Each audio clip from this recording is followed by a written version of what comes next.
Crookston Pirate Athletics KROX video stream. It's brought to you by the University of Minnesota Crookston, Egg Country, Grove Mechanical, Happy Joe's Pizza and Ice Cream Parlor, the Crookston Public School District, American Crystal Sugar Company, Christian Brothers Ford, Riverview Health, Benedictine Living Community of Crookston, Hugo's Family Marketplace, the City of Crookston, CHS Egg Services, State Farm Andy Omen, Crookston Valley Co-op, Northland Community and Technical College, along with the Crookston and Fosston Eye Clinics, all bringing you Crookston Pirate video stream on KROX.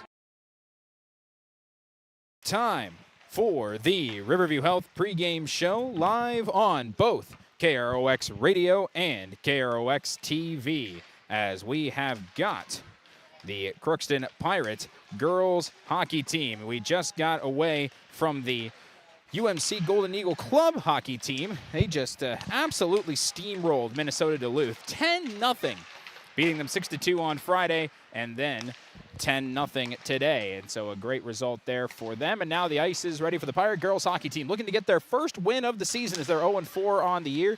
They're taking on the Bismarck Legacy. They're the team that won the North Dakota State Championship last year. This is their first game of the year, so they haven't played any yet, and their first one is now. So let's see if the Pirates can get their first win against a defending state champion. I'm Gabe Bishop here with you. Honored to call every minute of action. Let's get right in and rolling here. Of course, the Pirates played on Thursday, as you were able to listen on KROX and watch on KROX TV, against a very tough Moorhead Spuds team, and yet only held them to 4 goals, which is pretty impressive against a team like that. The defense was very good for the Pirates, but the offense only had 3 shots on goal. And I do not think that that's something they want to continue to do for the remainder of this season. They need to get some offense going. You'll hear from head coach Reed Olson about that in just a little bit. On the defensive side, as mentioned, very good. Madeline Abrams, very good. And so it's just the offense that needs to pick things up. Taking on the Bismarck Legacy, not only are they a state champion team, but the vast majority of their team has come back. They were a pretty young squad. They were the 5 seed in their area for the state tournament, and they just got hot at the right time, took off and won. So they were a team that probably shouldn't have won by where they were seated, and now all the girls are back with the feeling of winning. And so this might not be as easy as you might think for the Crookston Pirate girls hockey team. But we'll find out. We'll find out together and see who ends up on top. On our Riverview Health pregame show, you'll get to hear from both head coaches. The head coach of the Bismarck Legacy, Coach Nick Johnson. He's in his 4th season. He's manned the Bismarck Legacy all 4 years that they've been a team. We'll talk more about that in just a little bit. And the head coach of the Crookston Pirates, Reed Olson, in his 2nd season. We'll take a look at the Draft Sports Bar and Grill scoreboard update and the Napa Crookston Welding and Machine starting lineups. But first, we will take a break, and when we come back, we will hear from the head coach of the Bismarck Legacy, Coach Nick Johnson, and that will be coming up right after this. You can make a sweet life right here in the Red River Valley with a career at American Crystal Sugar Company. Our shift schedule offers 14 days off per month, which gives you time for family, friends, the great outdoors, and everything else you enjoy about small-town living. Entry-level positions are available, and pay starts around $18 per hour. Apply today at crystalsugar.com and share in our sweet success. Accidents happen. Illnesses happen. When you need timely, reliable care for allergies or respiratory infections, sprains, strains, or broken bones, or urinary infections, you can count on Riverview Health. Riverview Clinic in Crookston is open 7 days a week, weekdays from 7 a.m. to 7 p.m., and weekends from 9 a.m. to 1 p.m. For appointments, call 218-281-9595. When the unexpected happens, Riverview Health is here for you. You deserve the best. Earn your degree at University of Minnesota Crookston with the best public in Minnesota, ranked by niche. With over 75 programs, you'll easily find the best fit for you. In this close-knit community, you're just around the corner from your new best friends. Plus, the U of M system has the lowest cost after financial aid in the state, so you receive the best value for your education. University of Minnesota Crookston. Small campus, big degree. The best of both worlds. Ever wonder what your city government does for you? They provide police and fire protection, emergency and disaster preparation, building code and zoning enforcement, street repair, cleaning and snow plowing, curbside garbage and recycling collection, plus spring and fall cleanup weeks. They deliver safe drinking water and maintain a wastewater system. They care for 22 parks and provide year-round recreation activities. They give loans for economic development and housing. They do all this and much more with the help of your city employees. Shopping for groceries is easier than ever with Hugo's Family Marketplace. To simplify life, Hugo's offers convenient online shopping with delivery or curbside pickup at gohugos.com. Even better, shop on the go with the Hugo's Family Marketplace smartphone app. Download e-coupons, recipes, grocery lists, weekly ads, and place your grocery order right from your phone. Save time and save big with Hugo's Family Marketplace, your hometown grocer since 1939. You're gonna find more low prices, more great stuff when you go to Hugo's. You deserve the best. Earn your degree at University of Minnesota Crookston with the best public dorms in Minnesota, ranked by niche. With over 75 programs, you'll easily find the best fit for you. In this close-knit community, you're just around the corner from your new best friends. Plus, the U of M system has the lowest cost after financial aid in the state, so you receive the best value for your education. University of Minnesota Crookston. Small campus, big degree. The best of both worlds. Health pregame show. Bismarck Legacy head coach Nick Johnson is with us after a fantastic end to your year last year. Coming out on top out in the state of North Dakota. That's a level now that you know you can reach. The potential is to maybe follow this up again. This is the start of your journey to defend that. And how is the team feeling through the practices to get ready for their first game? Yeah, so far we, like you said, we ended the year spectacular last year at the state championship in North Dakota there. And, now it's the upper level girls, the seniors that are this year and juniors that are pushing the pace to get the young girls up and, prove to them and show them the way of what we're building as a culture here. And it's been a lot of fun to see the program grow and where we're at right now. It's very difficult to win one. It might be even more difficult to try and win two. But those girls that are on this roster are now acclimated with the winning culture, how it feels to win, and I'm sure that's something they want to replicate. Yeah, absolutely, right? And, it starts with our seniors and our upperclassmen and, of making that an emphasis of winning hockey games and playing the right way really is even more important to me is, the games will take care of themselves if we play the right way. If we take care of the D zone, we take care of the puck, we take care of the things that we can control, and we play with speed, and we'll be good. So what do you know about this Crookston Pirate team? This is their 5th game of the year, so they've got a little bit more legs under them to play. I've seen they've got a couple of defensemen, one in particular, 6, and that she's a great hockey player. She shoots the puck real well. Watched their game against East Side, and a defensive battle there a little bit for them. It looks like they've got good goaltending. They play a responsible game for the most part from what I've seen, and it'll be a good first match for us to see where we kind of rank out and kind of what we've got for skill here too. So what do you think the keys would be to kind of win this game? And it leads into my next question. What style of hockey is Bismarck Legacy hockey this year? Well, and kind of the keys are the same style that we've got, right? So, the first key that we've got is taking care of the puck, being responsible, and then forecheck, right? So we get pucks deep, we forecheck hard, and we forecheck with our speed that we've got. We're a pretty good hockey team for the most part. If we get lazy, we get lackadaisical, and we get in trouble at that time, right? So, we return a good stock of defensemen. So it's going to be getting our D involved in the offense part of the game.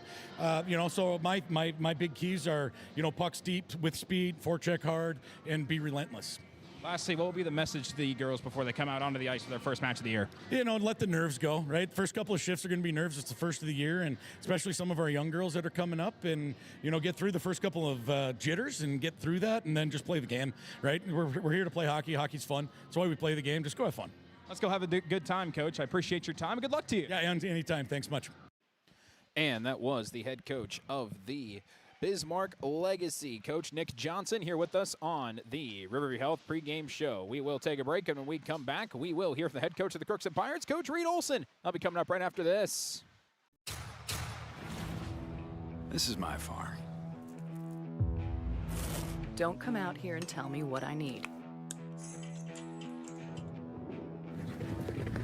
I need solutions that work and market options that are worth my time. Small town support that sees the bigger picture. A global network that empowers us. A co-op that's there for us every day. This is Lindsay Erdman, Executive Director at Benedictine Living Community of Crookston. It is our privilege to serve the Crookston community and the surrounding area by offering a continuum of care ranging from assisted living, skilled nursing care, memory care, short-term stay and rehab, and outpatient therapy. including physical, occupational, and speech therapy. We also offer many employment opportunities with great benefits on the scholarship program. Contact us today at 218-281-3424 or benedictincrookston.org. At Crookston High School, we really have a lot going on. There isn't that much going on. Oh yeah? We have softball, baseball, track and field, soccer, swimming, tennis, golf, volleyball, crap shooting, hockey, basketball, wrestling. So we have a lot of sports. And there is orchestra, band, choir, visual arts, speech, theater, Leo Club. And Crookston is one of the highest academic schools in the region. Really? Yeah, really, especially in math and science. I guess we do have a lot going on. Yeah, and that's why Crookston High School is my education destination. For over 45 years, Grove Mechanical has been the trusted choice for heating and cooling solutions in Crookston and the surrounding communities. From furnace repairs to air conditioning installations, we're committed to keeping your home comfortable year-round. We're proud to support this community and all its athletes. Best of luck to the Crookston Pirates this season. Grove Mechanical is behind you all the way.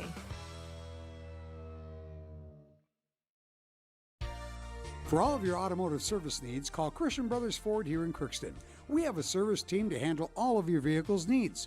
Does your vehicle pull to the right or left? Call and schedule an alignment today. Proper alignment saves gas and wear on your tires. We're here to take care of your vehicle repairs and maintenance. Call Christopher or Jersey in the service department at 281-1338. Make an appointment today with the service department at Christian Brothers Ford of Crookston, where we For over 45 years, Grove Mechanical has been the trusted choice for heating and cooling solutions in Crookston and the surrounding communities. From furnace repairs to air conditioning installations, we're committed to keeping your home comfortable year-round. We're proud to support this community and all its athletes. Best of luck to the Crookston Pirates this season. Grove Mechanical is behind you all the way.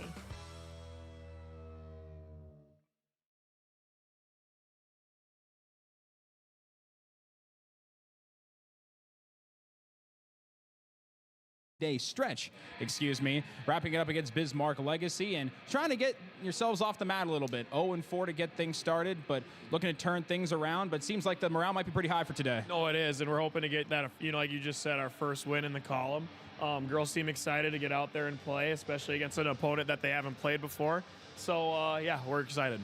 Very tough opponent a couple days ago in Moorhead, but kept them to 4 goals, which is a pretty impressive defensive performance. And the defense seems to be doing a lot of heavy lifting in the first 4 games. No, absolutely, and we got to change that on offense. So, got to break it out better, get cleaner looks, and then our forwards got to get that puck in and deep, right? What's my favorite thing to do from our forwards? We got to forecheck. Yeah, we got to forecheck, make them screw up, and then we can make chances off of that. So. Of course, as you mentioned, Bismarck Legacy is not a team you've played before, so maybe a different look than what you've seen. But what, if anything, do you know about that team? Well, defending state champs from a year ago in North Dakota, and, they're going to come out and they're going to play hard. There's some good teams in North Dakota, and they knocked them out for that ship. So I'm expecting them to come out hard, especially against us, a Minnesota team that I think we're pretty good, but we're going to have to keep our feet moving for sure, and can't take this game lightly. As we approach the 5th game, a couple more in November before December kind of hits, and then things start ramping up once again. This is about the time where things might start to change a little bit in terms of where personnel are at what time, but seems to be that things are kind of sticking where they have been at the start of the year so far. No, absolutely. And then after this game today, we're going to take a look back at it and see what we can fix and see what we can do better, and that might include a couple of line changes, but I'm proud of the way that we're playing so far. It seems like we're getting better each game. That last Thursday game was a tough one, but I still felt our girls were fighting hard and through every shift, and we were pretty pleased with their effort, and we just got to keep that going in today and then hopefully get more than 3 shots, just so we have a chance. I was going to ask my next question, things that you can do. We've talked the forecheck, we've talked a bunch of different things. What other things can you think of that might just help get just the offense flowing a bit more and have a bit more rhythm behind it, which would lead to those more shot attempts? Right, our forwards, as soon as we get that puck, we got to get our head up first and then start skating, move your feet, right? Because it seems like we're just standing still, and then all of a sudden their forecheckers take the puck away from us. We can't have that. So, and then I'd say positioning too, especially on our breakouts and getting out. We got to be in the spaces where we need to be. We can't have 2 people next to each other at all time. And then from there, we can get a clean breakout, and then I like our chances a lot more because we practiced that. But, yeah, like we didn't have a lot of opportunity last game. They were pretty suffocating, so hopefully we can see a lot more of what we see in practice.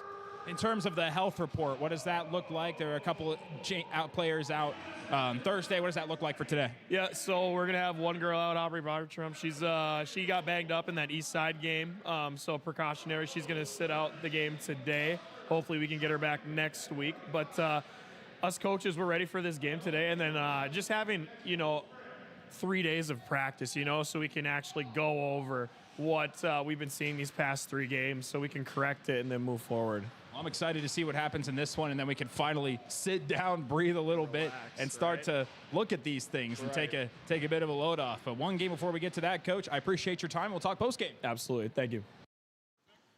And that was the head coach of the Crookston Pirates, Coach Reed Olson, here with us on the Riverview Health pregame show. He's got the ideas, and he knows that they need to accomplish in order to get the offense rolling and everything else rolling at the speed they need to be at. And then from there, the potential is endless to try and get, if you back up behind the defense, you're able to make something happen. So we approach 8 minutes remaining here as the Zamboni is making its final laps around. Of course, there has been a couple of scores that have happened around the area. We'll also mention coming up tonight, well, one you heard right here on KROX before, it was Northwestern as they were able to come back and they took down Minnesota 38-35 in that Golden Gopher football game that you heard right here on KROX. Both teams are now 6-5 on the season. So the Gophers will have their final game against Wisconsin, and that will come up on next Saturday for the final game of the season. Coming up a little bit later on tonight, also right here on KROX, it is the Crookston Pirate girls basketball team, as they will be having their first game of the season, opening up their 2025-26 campaign as they look to take on the Sacred Heart Eagles in a game to get rolling immediately. That's an important one to get things started against the Sacred Heart Eagles. Went to state 6th place in Class A, and so they're looking to repeat that and try to do the same thing once again. There's only a half game of JV happening at 6 o'clock, and so 6:30 or so will be the pregame, and then 7 o'clock or so will be the tip-off from the Mirth out in East Grand Forks. You can hear that right here on KROX. Other scores that happened there, it was Hills Beaver Creek. They beat Fergus Falls Hillcrest 46-22. And so a pretty dominant result there for the Hills Beaver Creek team. The team that beat Fertile Beltrami, they were the ones that knocked them out. And so they are the 9-player champions. Class 3A currently underway in Annandale, trying to put away Waseca, currently 17-7 in that game with about 6 minutes remaining in the 4th. So that one might be the end of the day for Waseca unless they can get a stop on Annandale. Final championship game going on US Bank Stadium will be about 4 o'clock, where Chanhassen takes on Spring Lake Park. So that's an update for you on some of the final championship games for the football season as the high school football season officially wraps up today. Other girls hockey games we can run by to you as well. War Road is taking on River Lakes. So we'll run through those in just a little bit as well. So we'll take another check at that in just a little bit. So now with just about 5 minutes left, we have time to take another break, and then when we come back, we can take a look at our Napa Crookston Welding and Machine starting lineups before this game gets underway, and that will be coming up right after this on the Riverview Health pregame show. Hi, I'm Dr. Angie Smith, optometrist at the Crookston Eye Clinic and Foston Eye Clinic. We aim to provide high-quality products to our patients, things that we use ourselves in treating our own dry eye or coatings that we like to use on our own glasses. We offer myopia control contact lenses for children, which are soft contacts that not only correct their vision, but are designed to slow the progression of their nearsightedness. The eyes lead the body, and we are passionate about helping the eyes be safer, sharper, and faster.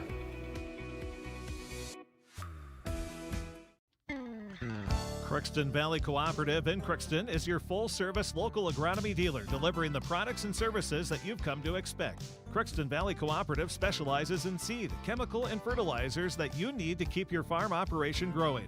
For expert advice you can rely on, give Sean, Mike, or Matt a call at 281-1178 today or stop by at Crookston Valley Cooperative, located at 1122 Fairfax Avenue in Crookston. Crookston Valley Co-op, here to keep you growing.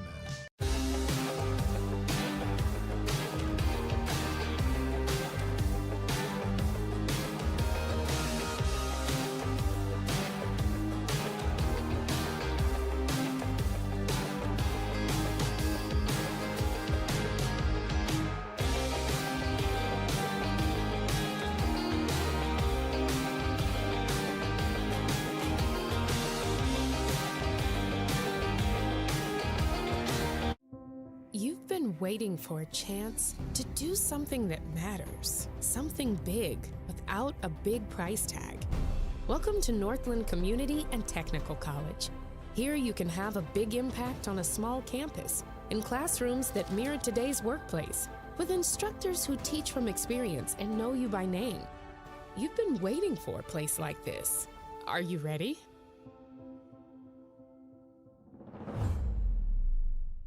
Are you an enthusiastic sports fan? Want to have fun and get in on the action? Heck, yes. That'd be awesome. Have great attention to detail? Want to stay active? Definitely. Want to give back to the student athletes in your community? Obviously, yes. Then you'd make an excellent high school sports official. We need more officials in Minnesota, because with no high school officials, there are no high school sports. Sign up today at highschoolofficials.com.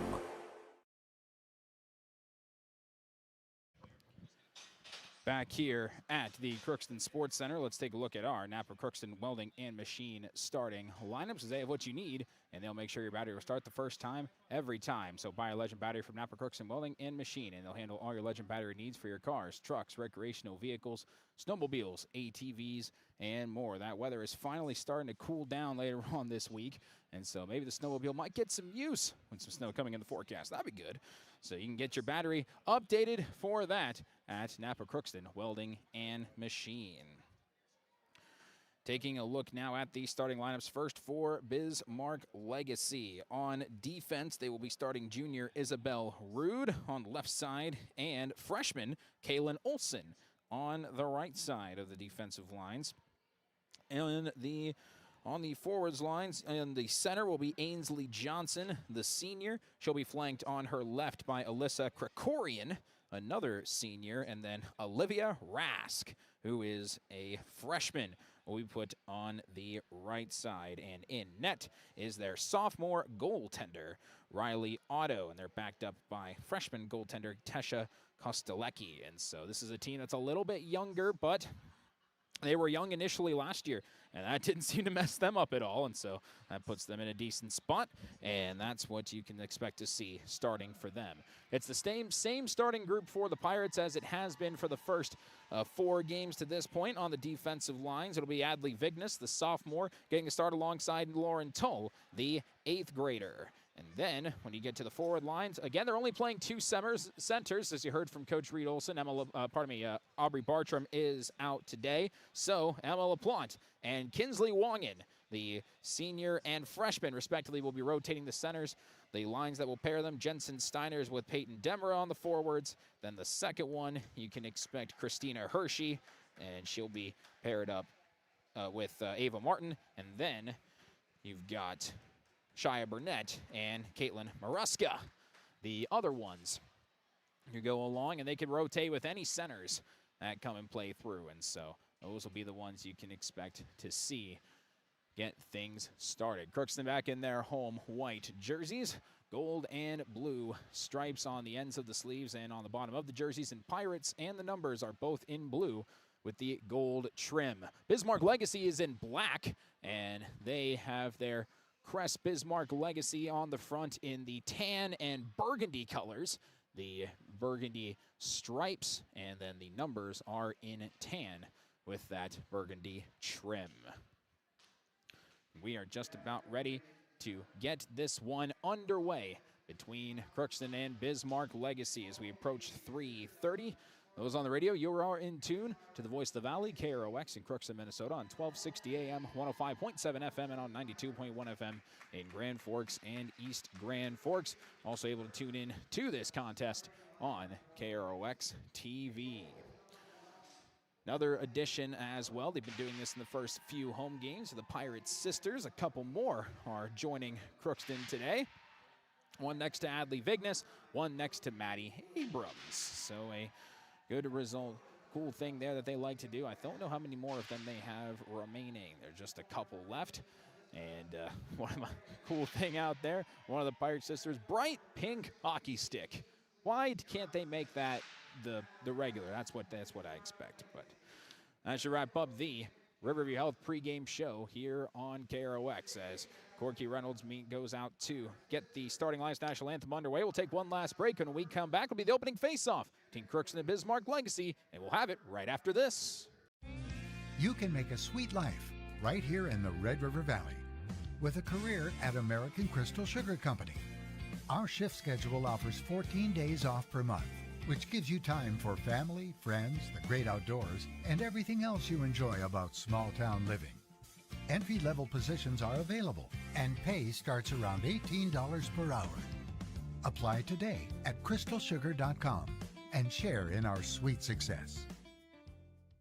Accidents happen. Illnesses happen. When you need timely, reliable care for allergies or respiratory infections, sprains, strains, or broken bones, or urinary infections, you can count on Riverview Health. Riverview Clinic in Crookston is open 7 days a week, weekdays from 7 a.m. to 7 p.m., and weekends from 9 a.m. to 1 p.m. For appointments, call 218-281-9595. When the unexpected happens, Riverview Health is here for you. You deserve the best. Earn your degree at University of Minnesota Crookston with the best public dorms in Minnesota, ranked by niche. With over 75 programs, you'll easily find the best fit for you. In this close-knit community, you're just around the corner from your new best friends. Plus, the U of M system has the lowest cost after financial aid in the state, so you receive the best value for your education. University of Minnesota Crookston. Small campus, big degree. The best of both worlds. Ever wonder what your city government does for you? They provide police and fire protection, emergency and disaster preparation, building code and zoning enforcement, street repair, cleaning and snow plowing, curbside garbage and recycling collection, plus spring and fall cleanup weeks. They deliver safe drinking water and maintain a wastewater system. They care for 22 parks and provide year-round recreation activities. They give loans for economic development and housing. They do all this and much more with the help of your city employees. Shopping for groceries is easier than ever with Hugo's Family Marketplace. To simplify life, Hugo's offers convenient online shopping with delivery or curbside pickup at gohugos.com. Even better, shop on the go with the Hugo's Family Marketplace smartphone app. Download e-coupons, recipes, grocery lists, weekly ads, and place your grocery order right from your phone. Save time and save big with Hugo's Family Marketplace, your hometown grocer since 1939.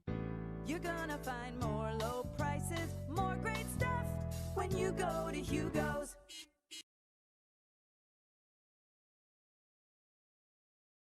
Farming today doesn't always feel the same way it used to. Then again, some of it feels all the same. Maybe it isn't so much the jobs that changed, but how they get done. Now that's a different story.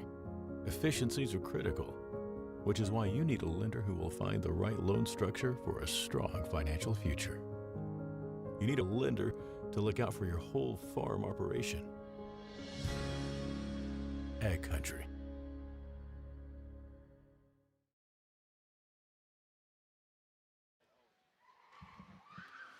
Back here at the Crookston Sports Center, we're just about ready to get this game underway between the Pirates and the Bismarck Legacy.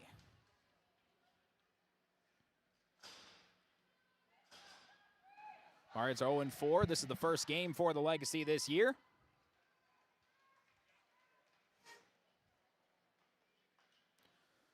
And the Pirates will be moving right to left on your screen or radio dial, depending on how you're taking in this game. We've got both of them covered here on KROX.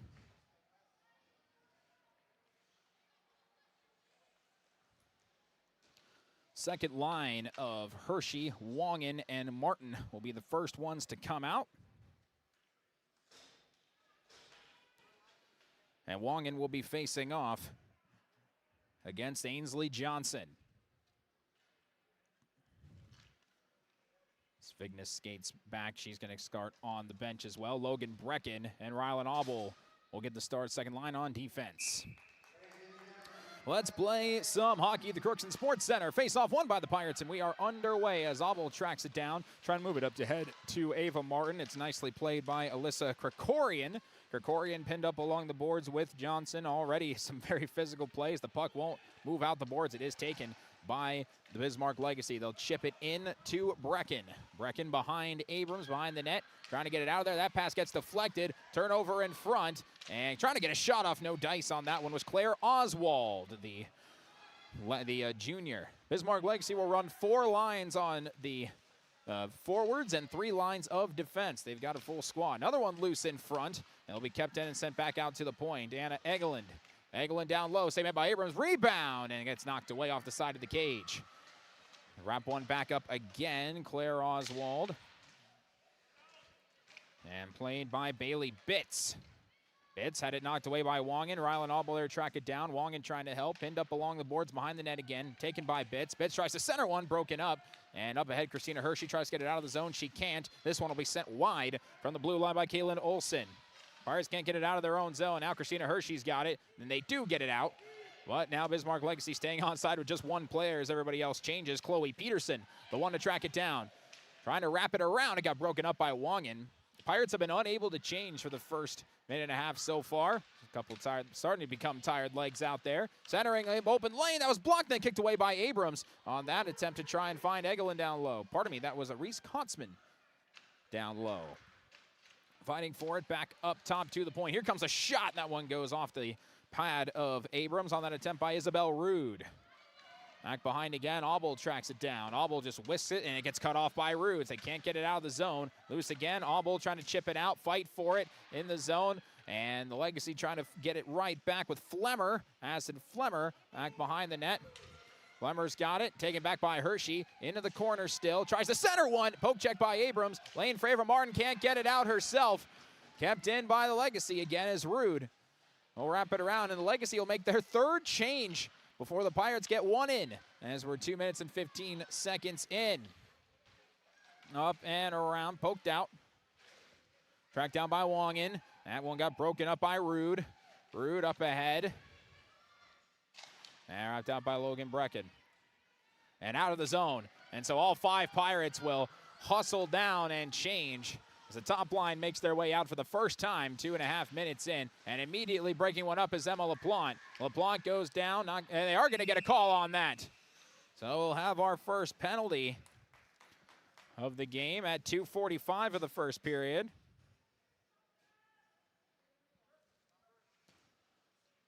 And another trip, as LaPlante is very proficient at drawing those.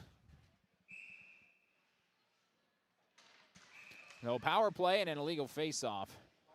And that one was on Ainsley Johnson. So the Pirates in their last 2 games have gone 1 for 14 on the power play to this point. Demra will take this draw.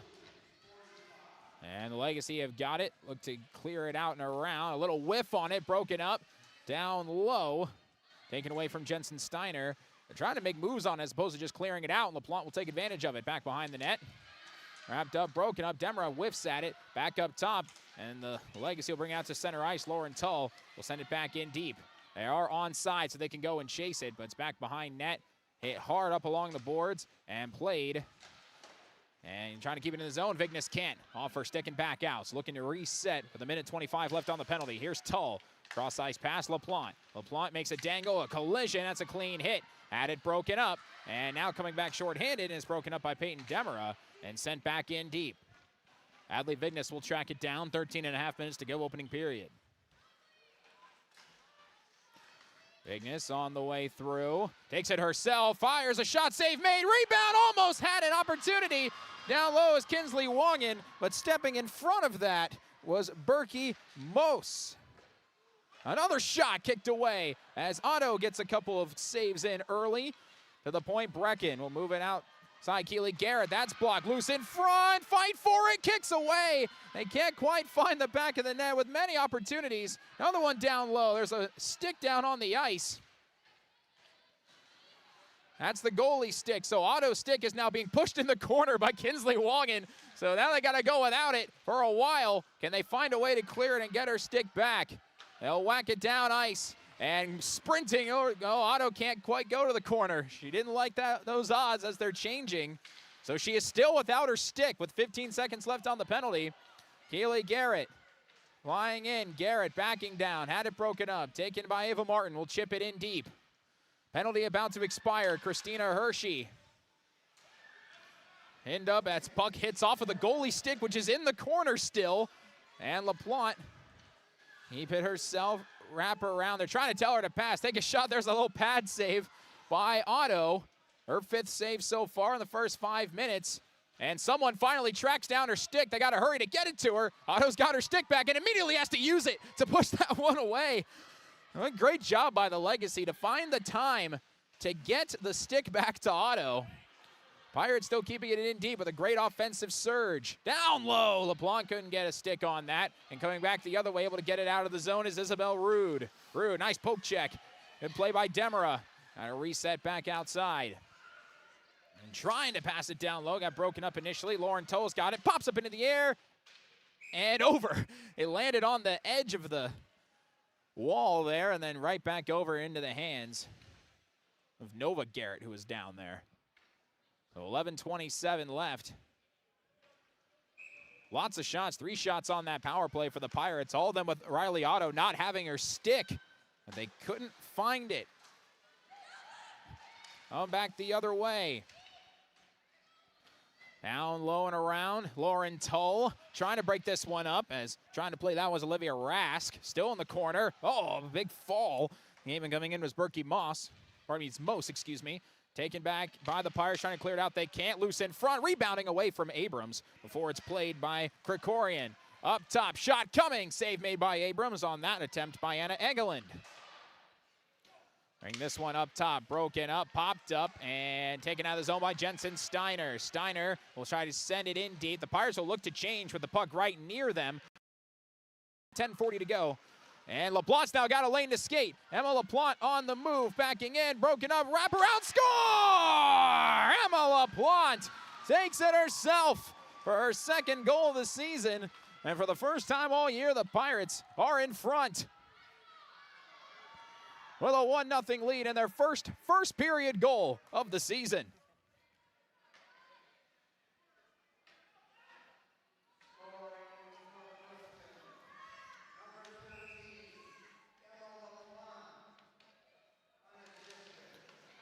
Taking it herself for her 2nd goal of the year. Now out there with Shai Burnett and Kayla Maruska. Stick goes flying. That went off the hands of Burnett as the Legacy try to go back inside. Keely Garrett can't clear it. Put it on net, save, popped up! Oh, how did that not go in? Abrams somehow was able to prevent that short hop from going in. That landed on the line. And it just twisted away. She taps the post twice saying, hey, thank you. I appreciate that. Gets a little help with that one. And it stays 1-0. Face-off one initially by the Legacy, broken up. They've got it again. Centering pass, broken up at the last minute by Logan Brecken. Brecken will clear it out up ahead. Had a 2-on-1. Hershey couldn't keep it on her stick. They'll wrap it back around. It's Brecken. Move it over, Keely Garrett. Garrett trying to find Martin. Martin will send it in deep. Pirates will change their D-line. Tracked down by Isabel Rude. It was a good first few minutes by the Legacy, and then the Pirates have controlled the offensive pace. That one broken up, but can't keep it in the zone. And back the other way come Allie Beckers. This one will be sent in deep. Chased down by Auble. We'll wrap it around. And kept in deep again, and the Legacy will be the first to get there. Mose will get there first. Back to the point. Here comes a shot. Save made by Abrams with the blocker. And set back out of the zone. This will be all the way down. Icing as it just missed the net. With 9:18 to go.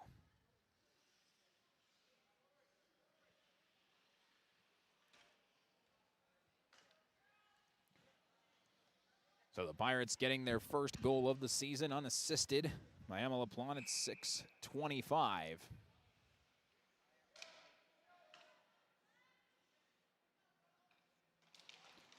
Face off taken by the Pirates, coming back the other way. On the fly, Steiner looking to chip it in deep. Full head of steam going all the way down. A hit along the boards, but taken away as Demera tried to get it back to her. And the Legacy will clear out. Back the other way. Here comes a shot. Save made by Abrams. It'll go into the netting and out of play. Off that attempt by Krikorian. The Legacy have brought a fair number of fans down here with them. And a pretty loud bench as well, so they've got some support today. 8:58 to go here in the first period. And face-off was initially won by the Pirates, and the Legacy send it in deep, tracked down by Lauren Tull. Move it over to Vignes. Adley Vignes will spin around. Doesn't like her options. Now we'll try and find LaPlante. That one gets taken by LaPlante. Now she goes, tries to make a move, had it broken up, and will come back for a change. Demera has got it back. She's still going, trying to take on two Legacy players, and that will be kept in the zone by Brecken. Brecken moving in, shot, save made by Otto, and she'll hold. With her 7th one of the game to this point.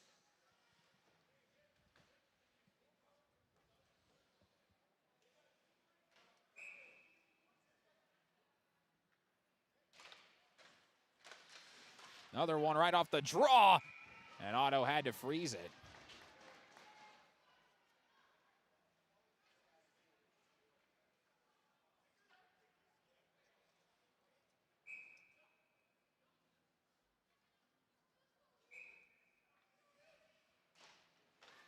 Face-off coming. They try to take a shot immediately with Shia Burnett. It'll be taken back by the Legacy, looking to move it up ahead.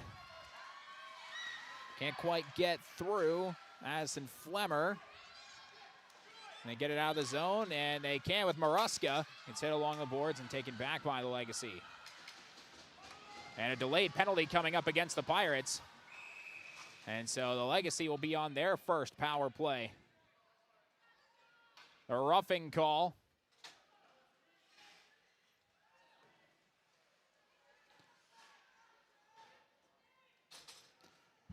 So the Legacy will have their first power play of the game at 9:01.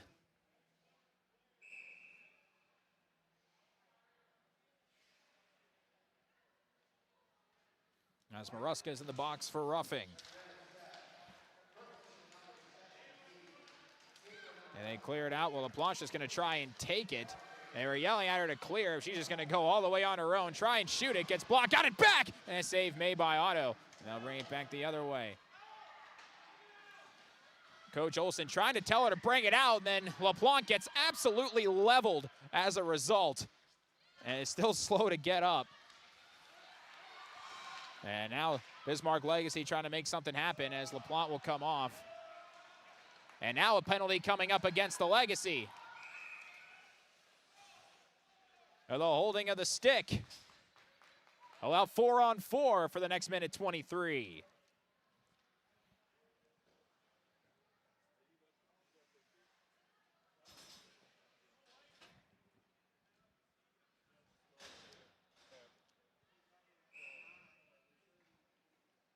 .938.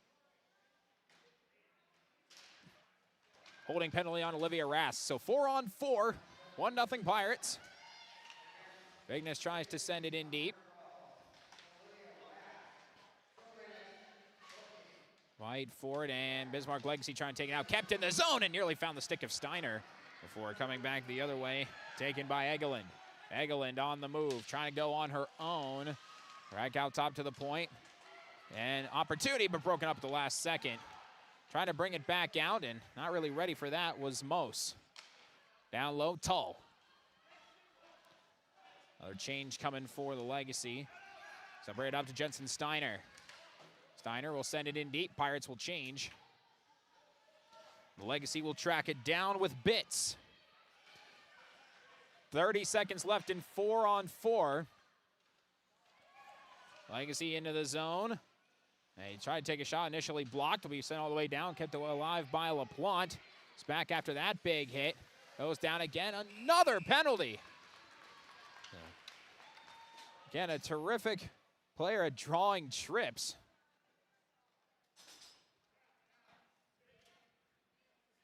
At 10:43.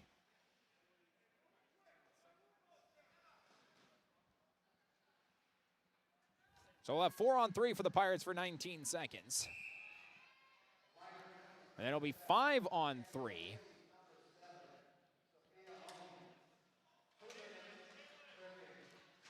For about 37 seconds. Up top, Vignes has a lane. Fires, blocked. And it'll come back the other way. And the Legacy can clear. Penalty on Maruska is over now, and so we've got a 5-on-3 for 35 seconds, and Vignes didn't see her coming out of the box. That disrupted the play a little bit, and trying to get through the middle is Kinsley Wong, and that gets broken up. The Legacy need to try and survive this, but the Pirates can add some more.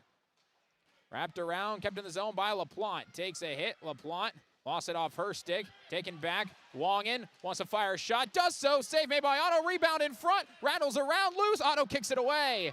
10 seconds left on the penalty, and it's cleared out. Back to neutral ice. Taken by Brecken. They'll try and dump it off, that's in the zone, they are onside. Back up top, shot by Obel, save made by Otto. One penalty done, minute left in the 5-on-4 for the Pirates. 5:14 to go, first period. Dumping it off, shot by Obel, bounces to the right of Otto.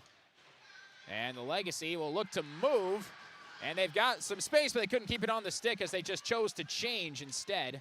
He wrapped in down low, 40 seconds left on the tripping penalty for Sophia Hoon. Kept in the zone by Steiner, and they'll change. The Legacy have got it, though, and just whisk it forward and look to clear. Move it out up ahead. They do clear it. Brecken and kept it alive by Rylan. Obel's got a lane to skate. 20 seconds left on the penalty. Obel dumps it off and can't stay on Maruska's stick. Good pass. Maruska tries to take a shot. Blocked at the last second. Cleared. And back up to Lauren Tull. Final seconds left of this penalty. Tull will just fire it in deep. Takes a bounce. Taken back, moved up. Tull has got it again. Kept in the zone. Wraps it in deep. Doing a bit more of this, sending it in deep and forechecking as what Coach Olson's wanted to see. 1-0 Pirates with the lead. Bismarck Legacy back at full strength. 4:10 to go, first period. 12-5 shots on goal in favor of the Pirates. Vignes. And turning full head of steam, gonna try and take it herself. Adley Vignes all the way around. A look to center one, doesn't have anything. LaPlante wanted it, not gonna get it. Now she'll get it. Burnett was down in front. LaPlante tries to take it herself. That was some pretty bad odds. Legacy can't clear it out. Here comes a shot from Vignes. That gets blocked. The aggressiveness of the Pirates is working, and now here comes an opportunity. Back the other way, Mo Peterson. Peterson tries to center one, and that got through the crease and almost found the way through Abrams. I think everybody thought that was going to get broken up. That pass was so slow, but it somehow found a way to get through. 3:20 to go. Back into the zone and back to neutral ice. Or right out and ready to go was Jensen Steiner. Tried to send it in deep. It hit the official. There's a penalty coming up on the Pirates as Ava Martin hits it with a trip at 13:52.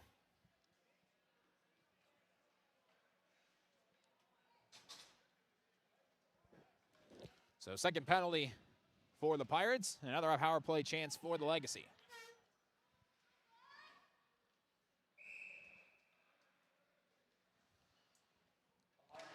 Face-off coming.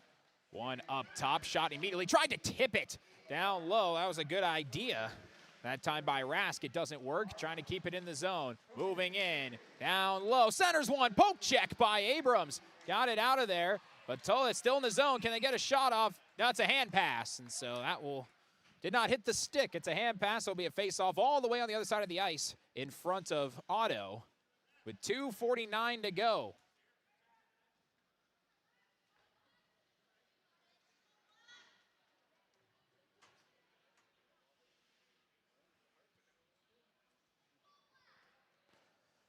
They'll line up to get ready for that. It's won by the Pirates. So shorthanded, Brecken wants to shoot. It's off of Otto. Just away trying to push to get this one out. The Legacy do. Skating ahead, Oswald. Into the corner. Brecken tried to break that one up. Does get it back, wraps it around. Back to the point, though. Legacy have got it. Broke it around again. Trying to find Rude. Rude goes down on a nice hit. Pressure by Lauren Tull. Still fighting for it. They chip it out, Oswald. Oswald around, tried to bank it in. That didn't work. 2 minutes left in the period. A minute left on the Ava Martin trip. It's Tull. Can she clear it? It hits off of Burnett, and Burnett does clear it. So Tull frustrated, but she'll go back to the bench. 45 seconds left on the penalty. Everybody changing. Vignes came out trying to break that play up. That doesn't work. Up ahead, it goes off of her stick. Sent in deep, being chased. Backing in, makes a nice move, but 3 Legacy players around her. That one got sent right in front of Abrams and got knocked down at the last second. And cleared out by the Pirates. 25 seconds to go on the penalty. Otto tracks it down. Coming the other way are the Legacy. Moving in with some speed. It's Peterson. Trying to fight with Vignes. Sent off behind the net. Penalty winding down. Just one shot on goal. They take it back. Look to center. One tight angle. Oh, what a shot! And it's in! Right over the shoulder. That was probably the size of the puck. That is an even strength goal. And Madison Flemmer ties the game at 1.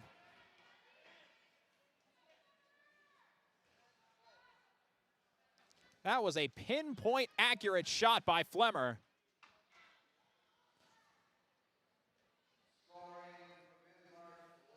Knotted up at 1 now.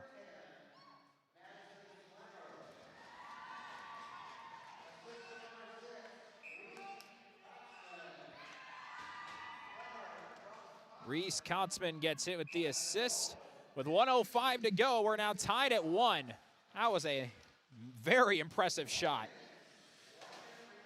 1 minute remaining now in this first period of play. One of the better Pirate periods to start the year, but they did lose the lead, so we're tied at 1, pinned up in front of the Legacy boards. Trying to get it out. Coach Johnson going in direction. Here come the Legacy again. Broken up by Garrett. Down hard, 35 seconds left in the period. Where's the puck? Oh, it's taken by the Pirates. Here comes LaPlante, the goal scorer for the Pirates. Wants another shot, safe made by Otto, and they'll wrap it around. Heads up to the official. Kept in the zone, though, by Keely Garrett. Tries to find Demera. Can't keep it on her stick. 20 seconds to go in the period. End up along the boards. Chipped out ahead. Bismarck Legacy are going to get it out of the zone. Garrett will track it down. Might have one last boost if they can get it close. Up along the red line. And back out Brecken. Moving in, popped up. And they got to send it in deep, and that will end the period.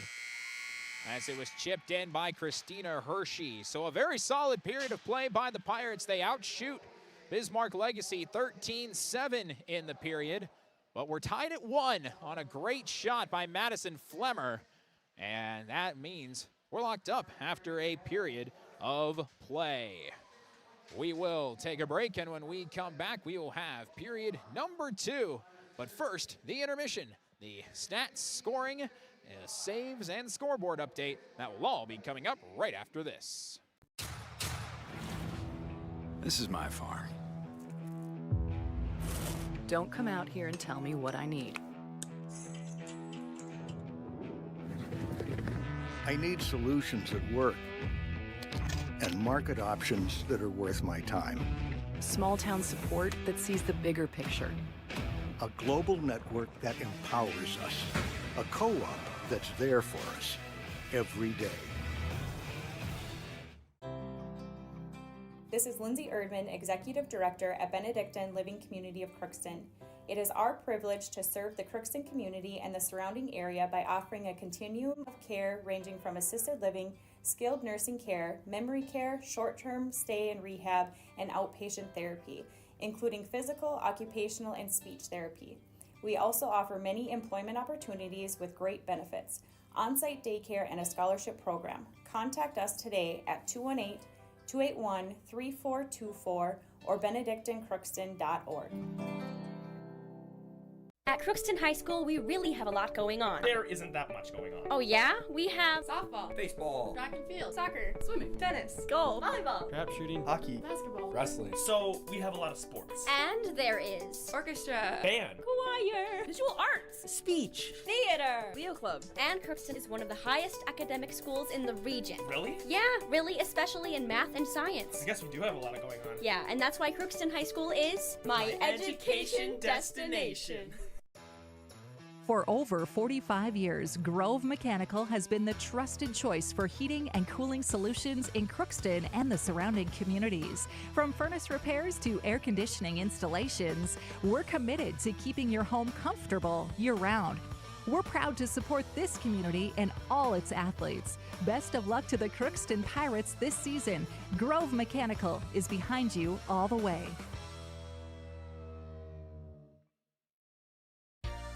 For all of your automotive service needs, call Christian Brothers Ford here in Crookston.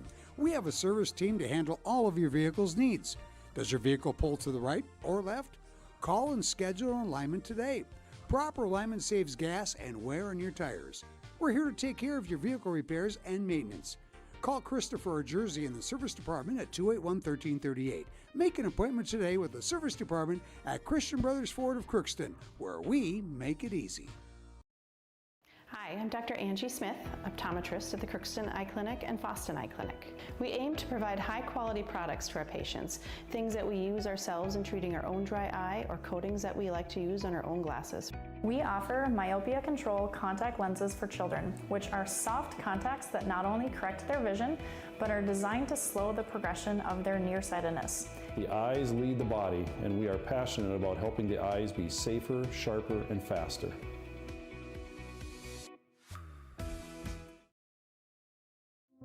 You've been waiting for a chance to do something that matters, something big without a big price tag. Welcome to Northland Community and Technical College. Here you can have a big impact on a small campus, in classrooms that mirror today's workplace, with instructors who teach from experience and know you by name. You've been waiting for a place like this. Are you ready?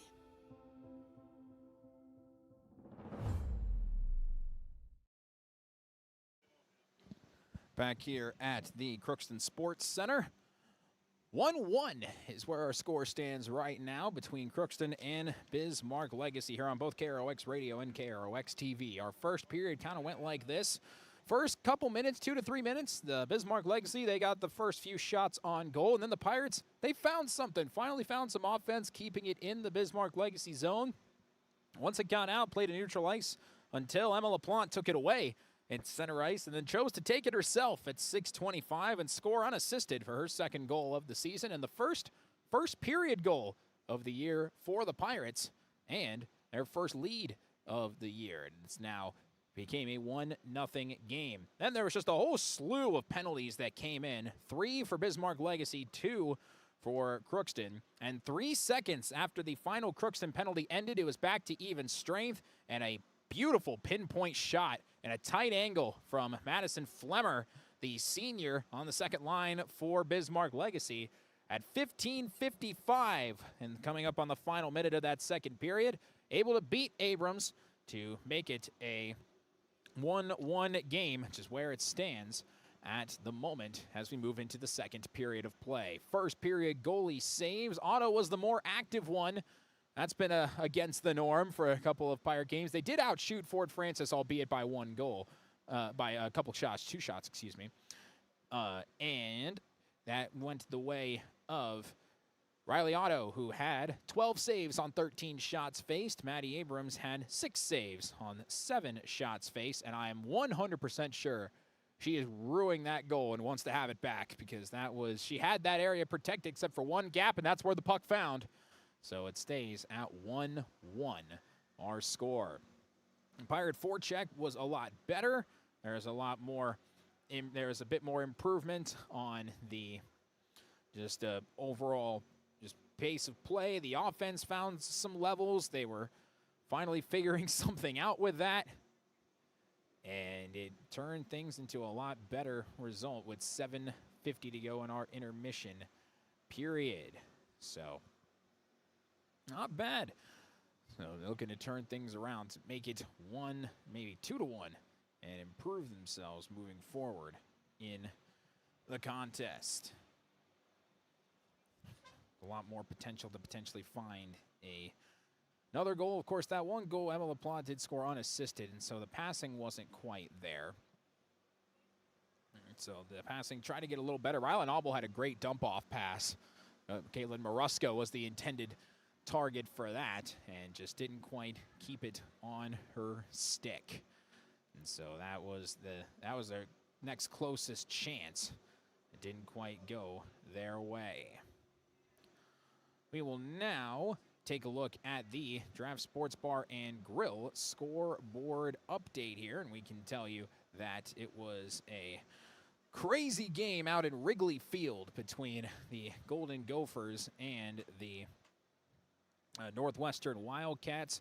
The Wildcats brought out a secret card that we couldn't see, of course, when we were on the radio, but they brought out their Gothic jerseys. If you've ever seen those, they are just what you would expect to have a coat of arms as in the Middle Ages. They are black with dark purple and golden sleeves, and they've got the golden script Northwestern on the front, and that was enough for them to come back and get a 17. They would come back down significant scores, came back and won that one 38-35 after being down 28-13 in the third quarter, which is a very good result for the Northwestern Wildcats. Both teams now 6-5. Minnesota will be taking on the they'll be taking on the Wisconsin, taking on the Wisconsin Badgers for their final game of the year on Saturday. Coming up later tonight here on KROX, we are going to have the Crookston Pirate girls basketball team as they look to get their first win of the season. And they will be taking on the 6th place in state last year in the Class A, Sacred Heart Eagles. They will be the ones that they will try and defeat to potentially put them up in a higher place for their first game of the year under first-year coach Jaden Hams. And Coach Hams has a big understanding of how that Pirate girls team is going to work, because he coached a lot of them in AAU. And so he's been able to familiarize himself with the team, how they play, how good they can be.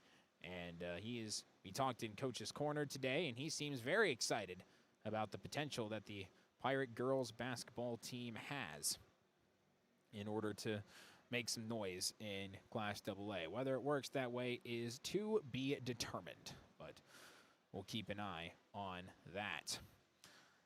Had a Class 3A final, I believe here. Let's double check that. Out at the state championship, Annandale had a 17-7 lead on Waseca.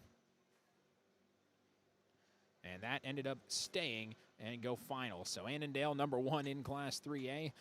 It wasn't easy. They got the win, and they took it 17-7 over Waseca. So nice win there for them. The final one, Class 5A, will be getting underway in a matter of moments between Chanhassen and Spring Lake Park in that game.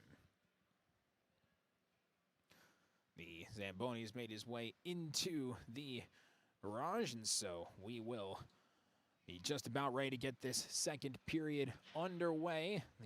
Again, in case you just missed it earlier, goals scored for Crookston was at 6:25 as Emma LaPlante put that one in unassisted. Made it 1-0, then 15:55.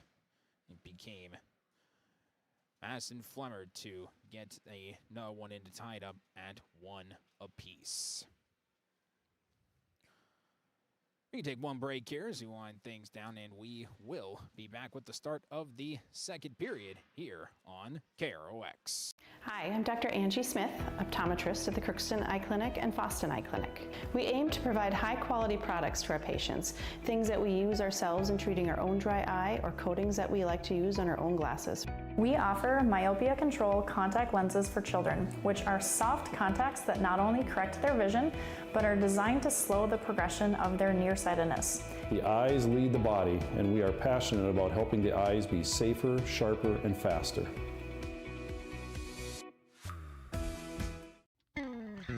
Crookston Valley Cooperative in Crookston is your full-service local agronomy dealer, delivering the products and services that you've come to expect. Crookston Valley Cooperative specializes in seed, chemical, and fertilizers that you need to keep your farm operation growing.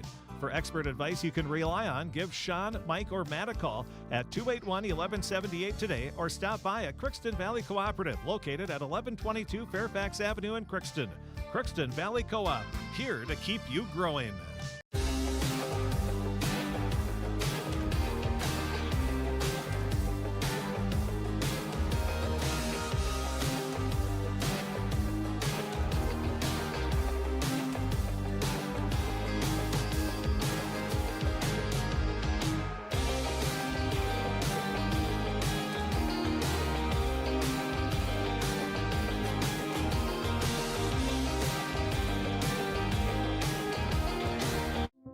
You've been waiting for a chance to do something that matters, something big without a big price tag.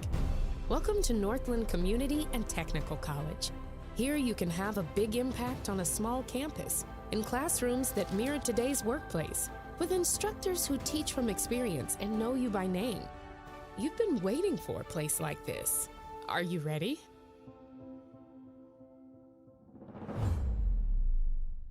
Are you an enthusiastic sports fan? Want to have fun and get in on the action? Heck, yes. That'd be awesome. Have great attention to detail? Want to stay active? Definitely. Want to give back to the student athletes in your community? Obviously, yes. Then you'd make an excellent high school sports official.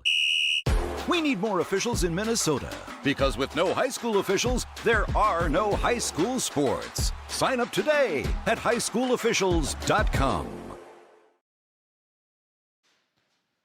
Back here at the Crookston Sports Center, second period about to get underway between the Pirates and Legacy. See how this one will go from here. As Bismarck Legacy ended with a bit more momentum right at the end, as they got a goal in the final minute and change. Let's see how things go in the second period. Crookston will be moving left to right on your screen or radio dial. Again, you can take in this game multiple ways on either KROX Radio or KROX TV. We're very happy that you're joining us on either method you so choose.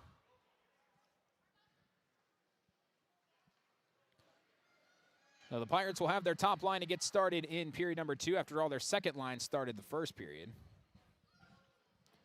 A little playful back and forth between Madly Vignes and Emma LaPlante. And now we're getting ready to go. LaPlante against Ainsley Johnson. 1-1 our score. Face-off won by the Pirates, taken by Lauren Tull. Finds Vignes. LaPlante popped it up in the air. Steiner tried to knock it down, but it's kept alive by the Legacy. And it's taken quickly by Krikorian and sent down in deep. Good pressure there from Jensen Steiner. Pirates arguably played a better first period. It was just the last laugh was won by Bismarck Legacy. Here's a shot that gets blocked, and Ainsley Johnson got hit. Maybe a spot that wasn't as padded as normal. They'll come back the other way. Onside, moving in. Back up top, Johnson can't keep it on her stick. And taken away by Peyton Demera. Top of the key. Trying to wrap it around. They'll get down low. And Toll's a little behind that one, taken by Misty Richardson. First time we called her name today. That one's centered and taken back by Vignes. Vignes tried to clear it off, just kind of slowed down a little bit. Had that broken up. It's by her feet. She doesn't see it. And then Emma LaPlante comes to knock it away. All right, fight down low. Centering pass gets all the way up. Demra tried to knock it down, goes by her glove. And Vignes will just whip it down for an icing. With 15:47 to go. Approach 4:15 on this Saturday now, late afternoon, I think we can call it.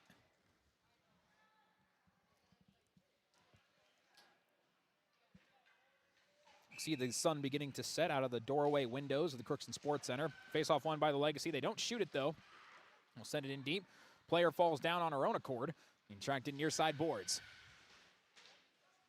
Fight for it, brought up top. Knocked away, loose in front. That pass broken up. Trying to find it down low. Trying to get one near Abrams, and it goes wide to the left off the stick of Rude. And then sent back in deep by the Legacy. Doing a good job of keeping it in the zone in this stage. Sheena Hershey down there. Can't break it up. They wrap it around. Looking to try and pass it out. They do. Kept in the zone. Nice feed to Richardson. Down low, Flemmer, the goal scorer. And physical hit. Brecken's got it. We'll wrap it around. Here comes Rude. She's the first to get there. Nice pass. They don't have a shot on it, though. Try to bring it back to the point. Gets broken up. Ava Martin can't clear it. Again, kept in the zone by the Legacy. So just like the first period, the first couple minutes, they started off a little better, but no shots on goal for either side in the first 2:15. Here's Rude. Rude broken up by Brecken. Try to swing it back around. Here's a Lame. Can't get the shot off. And Hershey trying to clear it out. Can't quite, so let this one be chipped in deep by Brecken. Icing waved off. Tracked down by the Legacy. 1-1 our score. 2.5 minutes gone by second period. Tried to pass it off the friendly fire as that went off the back of Allie Beckers, the freshman. Playing neutral ice. LaPlante breaks it up. Couldn't keep it on her stick. Vignes trying to find LaPlante. She's got it. Has a lane to skate. Can she get back to the puck in time? She's got it on her own. Shot save made by Otto. Able to stop the breakaway. Hopped away in the air. Knocked down. Moved out by Rude. Turning on the speed by Maruska. Will just send it in deep. Legacy will change. Lauren Toll will track it down. Good job by Otto to stuff that shot. Now the Legacy look to answer. Nice move, but broken up before you can get a shot off by Olivia Rask. And this one sent all the way down for another icing. So we go down by Abrams. Will be another face-off. 13:40 to go, second period. First shot on goal of the period was a breakaway, and that's a huge save by Otto to make that stop and keep it 1-1. Face-off hovering around the officials' legs. Legacy have got it. Behind the net. Oh, pretty move again by Rask. Centering pass. Gets through the legs and trying to keep it in the zone, and Niner can't quite clear it out. Fighting for it down low, Keely Garrett. Pinned up along the boards. A lot of pressure. Legacy player falls. Taken back by Legacy. They don't have the wraparound. So dump it off. Tight angle shot pops up in the air and goes through the crease and just beyond Abrams. Pass out up top. Here comes a shot. Abrams poke checks that one away with her stick. Still up along the boards. The Legacy have got it again. Pass up top to the point. And again, struggling to keep it on her stick was Kylie Book, the sophomore. Legacy have had a bit of trouble with that. They've gotten it, just can't keep it on their stick. Brecken tries to wrap it around, gets deflected all the way near the boards. Cut off by the Legacy before Demmer can get there. Send it back the other way. It's going back and forth through the boards. Steiner had that broken up. She's got it back, trying to find the center of the ice, and they clear it out to neutral. For the Legacy, will send it in all the way. Only one player changes, though. Trying to move it up ahead. That's probably going to be icing. And it is with 12-11 now. Oh, man. Last game comes off the, last second, no pun intended. 12-11 to go. Only one shot on goal in this second period so far. 1-1 our score.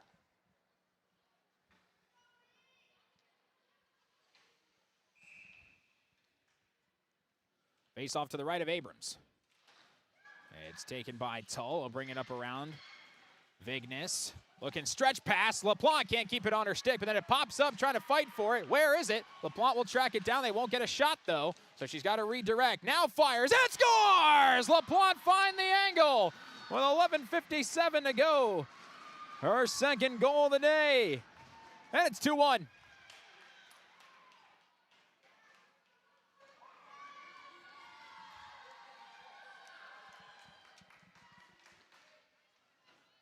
Kind of in do-it-all-herself mode, and right now it's working.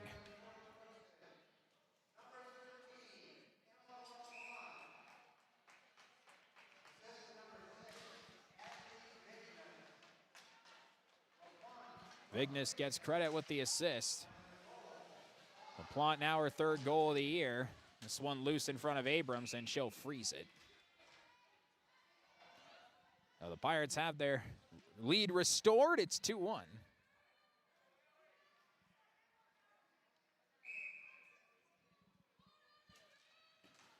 Ace-off one by the Legacy. Take a shot. It gets blocked. Trying to poke it in front. Loose in front. Cleared out by Lauren Tull. Nice stick. And back the other way comes Christina Hershey. Hershey hit along the boards. Nice break up by Rude. Down low. Still trying to get it out of the Legacy zone. Up through and up ahead. Now 1-on-1 here. Now 2-on-1 for the Legacy. Trying to get this back. Dump off. Shot blocked. Good D by Rylan Obel. And it'll come back the other way. All the way around for another icing. 11:09 to go.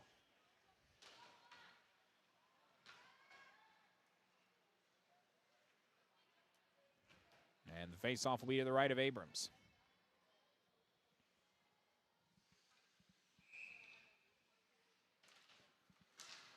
Face-off, Legacy have got to try to take another shot. That gets blocked. Good job by Shia Burnett to get in front of that.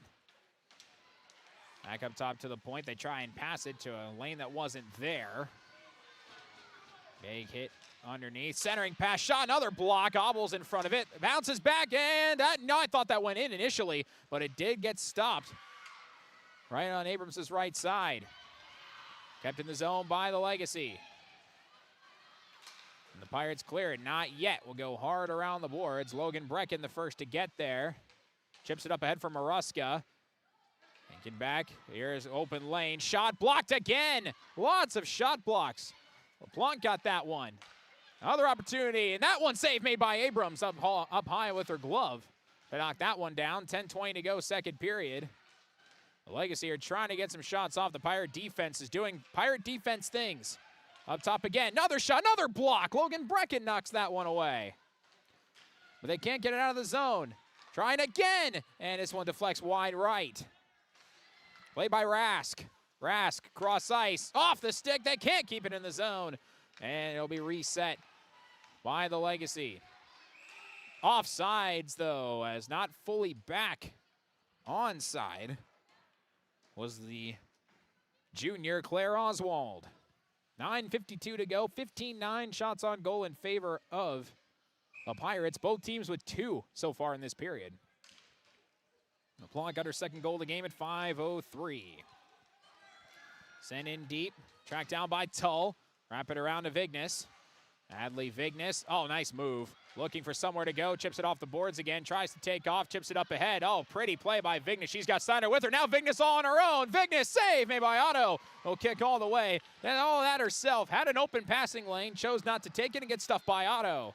Back the other way. Comes Oswald's shot just wide of the net. Bounces right back. Abrams tries to clear it. Hits off of Tull's stick. Centering pass, nobody there. And taken back by Vignes. But kept in the zone with a nice stick. Vignes gets turned around, then sent in deep. So a couple changes being made as we approach 9 minutes to go. Down low. Now taking it back up top. Shot save made by Abrams with the blocker. Brecken passes, turns it over. Taken back by the Legacy. Loose in front, knocked away by Wongan behind the net. Not cleanly played, and again, another issue for Book keeping it on her stick. It goes all the way down. And they're actually going to say she didn't touch it, and that it bounced over her stick. And the puck is iced with 8:39 to go, second period.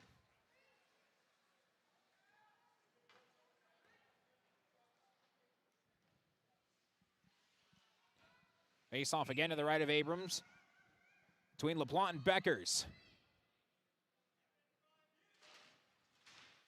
Legacy had initially bounced it off the side of the cage. Down low, pressure from LaPlante, goes down. Won't call anything behind net, trying to center one, they do. Here comes a shot, and it gets blocked by Ava Martin. And then up ahead, Christina Hershey trying to get there first, but Rude beats her to the punch. Hershey adding a lot of pressure on Rude. Good job by Rude to back down and prevent Hershey from taking that one away. Here comes Ava Martin, that's intercepted by LaPlante. LaPlante gets shoved off of the puck. Near side boards. And it'll be sent down behind the net. LaPlante trying to chase it down. Initially taken back, though, by Kaylin Olson. Up the other way. Nice pass for the Legacy, but they are at a 1-on-2 right now. We'll bring it outside. Spin around. Tried to pass it. Swung and missed at it. Wongin over there to break it up. Be down low again. It's tracked down initially by Izzy Petrosian. My correction there. I read that was Petrosian. 7.5 minutes to go. Both teams change, and now an opportunity for the Legacy. 2-on-1 off the change, moving in. Shot just wide on that attempt from Krikorian, the captain of this team. Had a good lane. Just couldn't keep it on line. Down low. Johnson down there, gets pushed from behind by Wong in. Maruska can't clear it out, pinned up along the boards again. Pirates will do this a lot to you. They'll make you work hard to get this puck out. They do get it out. It's taken by the Legacy, moving in. Pass, knocked away by Tull, and kept in the zone briefly. Swung and missed by Wongan. Down low, Tull has got it. Legacy will choose to change. Brecken trying to make a move, loose in front, and it gets sent back out of the zone with a lot of spin on the puck. Be tracked down by Egeland. Egeland all stolen by LaPlante on the way on her own. Glove save by Otto. Rebound nearly put away by Demera, but frozen by Otto. LaPlante right off the bench was coming from a change. Had a chance.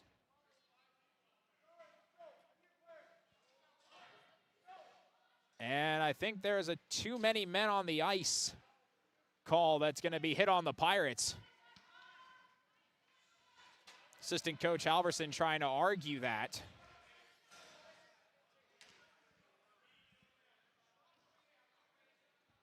And the coaches are still clearing out. Cooper Friggi is actually arguing that, but it'll be, I believe, a too many men on the ice penalty. Burnett will be the one to serve it.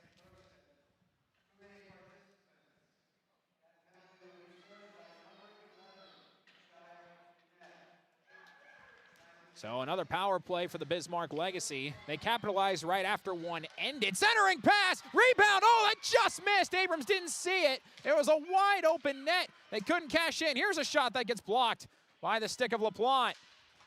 That was a golden opportunity to tie it up. Here's another one towards Abrams, and she'll dive and freeze it. And now some pushing and shoving as a Legacy player that time. It was Flemmer was standing in between two Pirates. Both Vignes and LaPlante kept them both in check.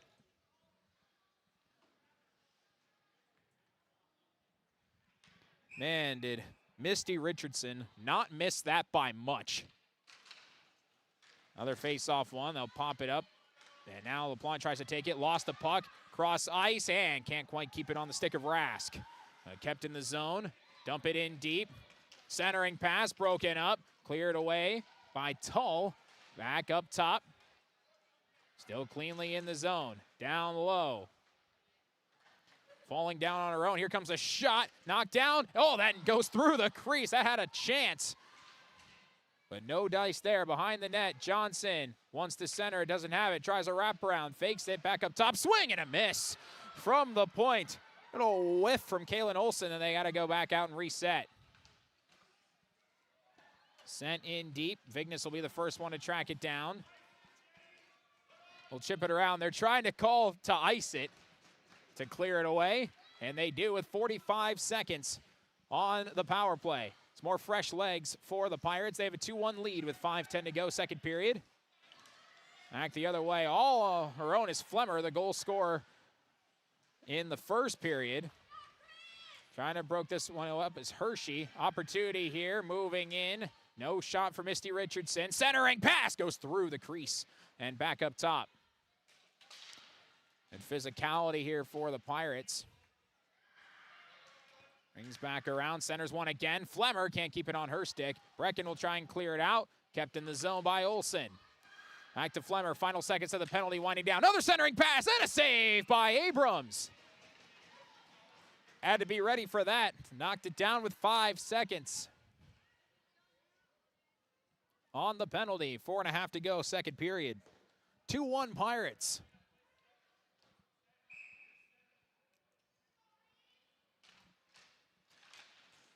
Face-off initially won by the Legacy. There's a big confusion down there. Taken back, though. Pirates at full strength as Shia Burnett comes out of the box. Will play with the 4 that are currently out there right now. Right along the boards. Scramble for it. Logan Brecken the first to get there. Trying to find Hershey. Burnett to get it out of the zone, and they do. Back to neutral ice. Send in deep. Everybody's on side, and back to a wide open Logan Brecken. Brecken has Hershey down there. Flicks one to her. Oh, and Hershey gets hit hard. And that'll be a penalty, and a clear one as all 3 officials stuck their hand in the air.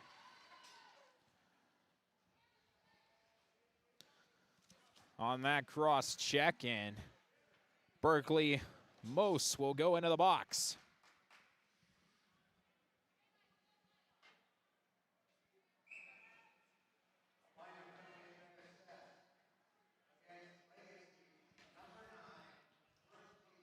So now another penalty and a power play upcoming for the Pirates, but the Legacy win the draw. They've done a lot of that this second period. They've won a lot of face-offs. Try to get it out of the zone, and they do. And now skating down is Oswald with a one-on-one shorthanded. Oswald, nice move. Oswald, save by Abrams. But the Bismarck Legacy fans love that. Get a shot shorthanded. They're winning the shots on goal in this period. 7-3 right now. But Abrams is there to stay tall and keep this at a 2-1 game.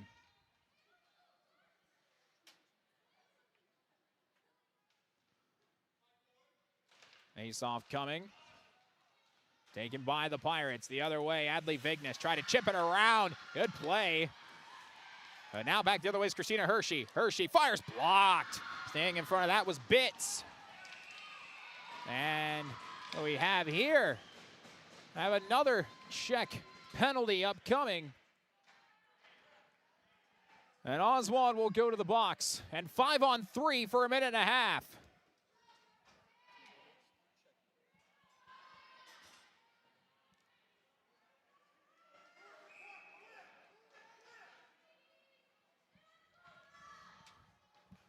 Golden opportunity for the Pirates. 5-on-3 for a minute and a half. Up top, it's Vignes. Vignes moving in herself. Dump it off LaPlante. Can't keep it on her stick. Can the Legacy clear it? Oh, that's a huge hit. And they're going to send LaPlante to the box for that. So a 5-on-3 erases in 12 seconds. And now we got a 4-on-3.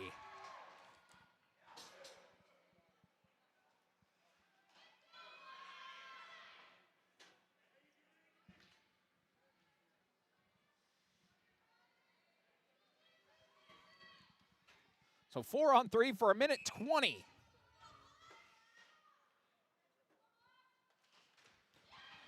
Legacy take the draw. Move it around down low, and they nearly had an opportunity. It'll go back out to neutral ice. And they can clear it from here. Non-interference call, and they do. Get it out. The bench is very vocal for Bismarck Legacy.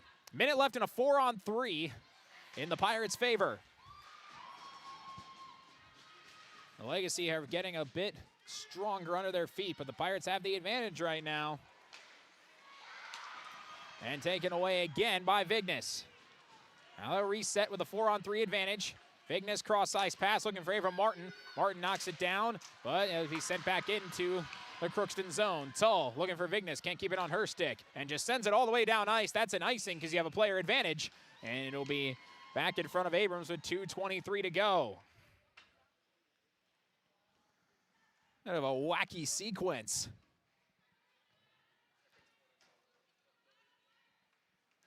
With all these penalties, and at the moment, no one has scored a power play goal. Ace off the Legacy have got it. They could shoot from here. They do. Abrams has to make a save on a short hop attempt by Riley Anderson. Legacy are doing a good job keeping it in the zone. Now Abel takes it away. We'll dump it around to Logan Brecken. Rude is there to break it up. Abel's right there. 2 minutes to go in the period. First penalty winding down. Back out to neutralize. Steiner's got a 2-on-1 with Kinsley. It's Martin, excuse me. Martin takes a shot glove save by Otto as one penalty comes to an end. 4-on-4 for 27 seconds. 1:55 to go in the period. Back out of the box is Berkeley Mose.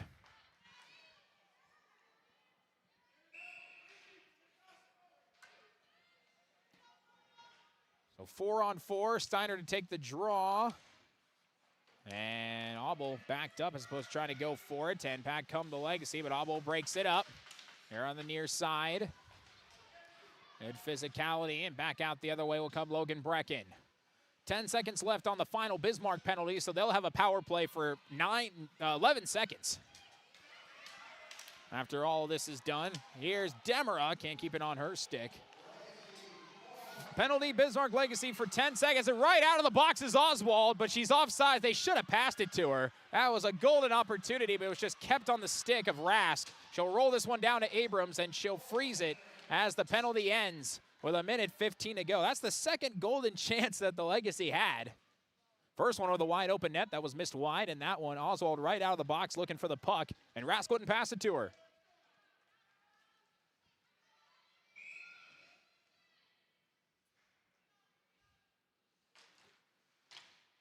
$1:15 to go. Fight for the puck taken by Johnson and the Legacy. They'll wrap it around. Intercepted by Maruska. Maruska trying to break it through. Looking to get some help from Kinsley Wongan. Then sent down to Adley Vignes. Vignes looking for Tull. Tull can't keep it there. Burnett tries to break it up. Kept down low. Under a minute to go in the period. Shia Burnett stays on her skates. But still a fight for it. Now loose in front. And Johnson can't get a shot off. Up ahead. And Shia Burnett broken up, then taken by Kinsley Wongan. Wongan trying to take it all the way. Looking for Maruska. Wongan goes down. No penalty called. Back behind the net.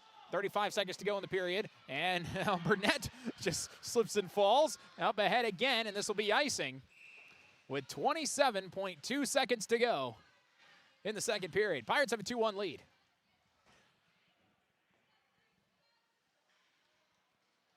There's a lot of things happening that are kind of amounting to nothing. For being honest. Final half minute of the second period. Face-off won by the Legacy. Back behind net. Right up to head for Bitts. Bitts not knocked down by LaPlante. Scored both goals for the Pirates. Taken away and back to Bitts. It's up ahead. LaPlante breaks that pass up. Trying to keep it on her stick. She's got it. Tried to go all in, all the way herself. And centers one. Steiner had a look at it. And it gets broken up. Final seconds winding down. And the second period will come to an end. And the Pirates, even though they were outshot in that period, 10-4. And it'll stay 2-1. The Pirates with the lead as LaPlante put away her second goal of the game. We will take a break, and we'll be back with our second period. Goalie saves, stats, everything that you'll need to know. They're going to do the chuck-a-puck here. And so we'll see who wins that as well. And we'll have all of that coming up in our intermission report. Just past 4:35 on this Saturday afternoon. 2-1. The Crookston Pirates have the lead with 1 period to play over the Bismarck Legacy. We'll take a break, and we'll be back right after this. Hi, I'm Dr. Angie Smith, optometrist at the Crookston Eye Clinic and Foston Eye Clinic. We aim to provide high-quality products to our patients, things that we use ourselves in treating our own dry eye or coatings that we like to use on our own glasses. We offer myopia control contact lenses for children, which are soft contacts that not only correct their vision, but are designed to slow the progression of their nearsightedness. The eyes lead the body, and we are passionate about helping the eyes be safer, sharper, and faster.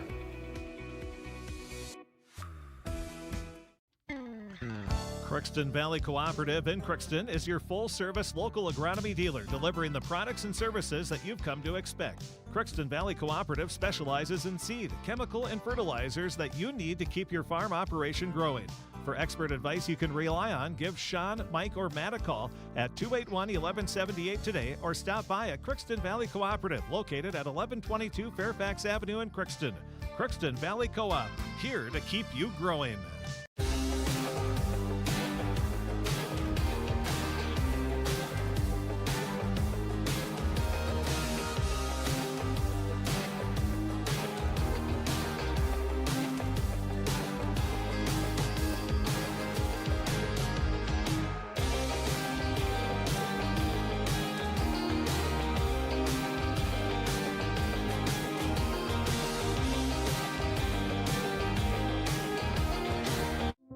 You've been waiting for a chance to do something that matters, something big without a big price tag. Welcome to Northland Community and Technical College. Here you can have a big impact on a small campus, in classrooms that mirror today's workplace, with instructors who teach from experience and know you by name. You've been waiting for a place like this. Are you ready?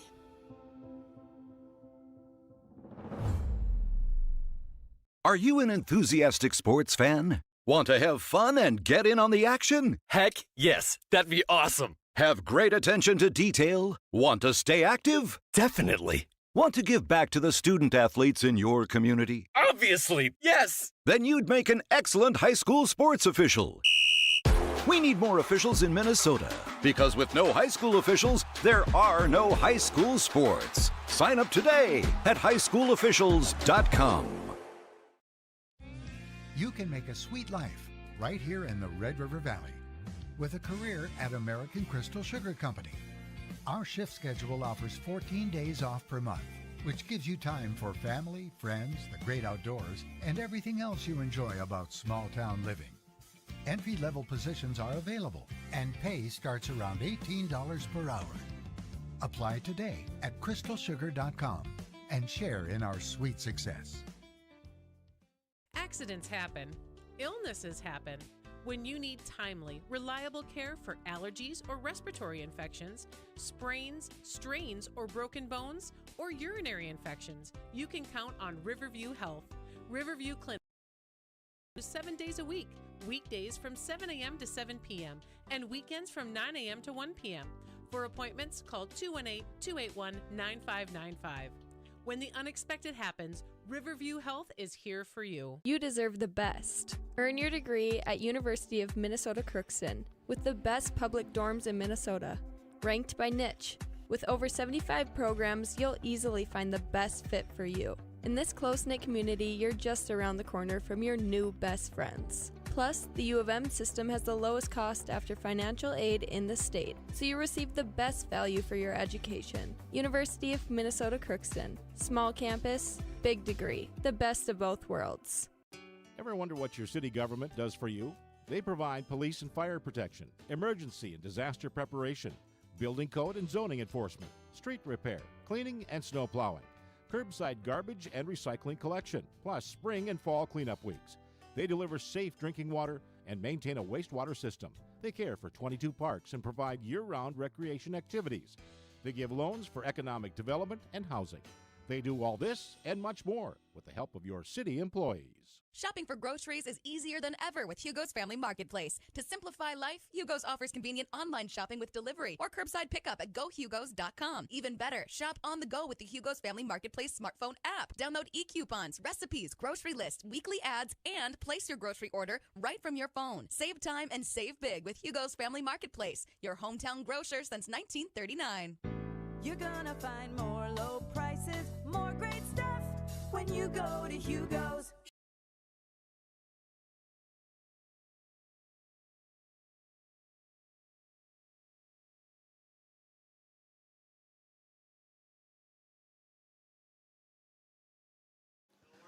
Back here at the Crookston Sports Center, winding the clock down. We're in the second period of play, and that's concluded. So now we're in our intermission between the Pirates and the Bismarck Legacy. 2-1. Crookston has the lead as we reach our second period intermission report, as the Pirates have been on Emma LaPlante's back offensively as she scored the only goal in that second period at 5:03. Got an assist from Adley Vignes. Quite frankly, might have been a bit generous as with how long LaPlante had the puck for. That could have gone as her second unassisted one, but it does not. It stays at that result. So 2-1. And Maddie Abrams did not have had to step up a bit more. Had to make 10 saves in that, 9 saves in that second period, but she did. And it's now up to 15 saves on 16 shot attempts, 6 in the first, 9 in the second. Otto had a much less work to do than that second period. Only had 4 saves. Approach 3 saves, excuse me. And she ends up with 15 saves on 17 shot attempts.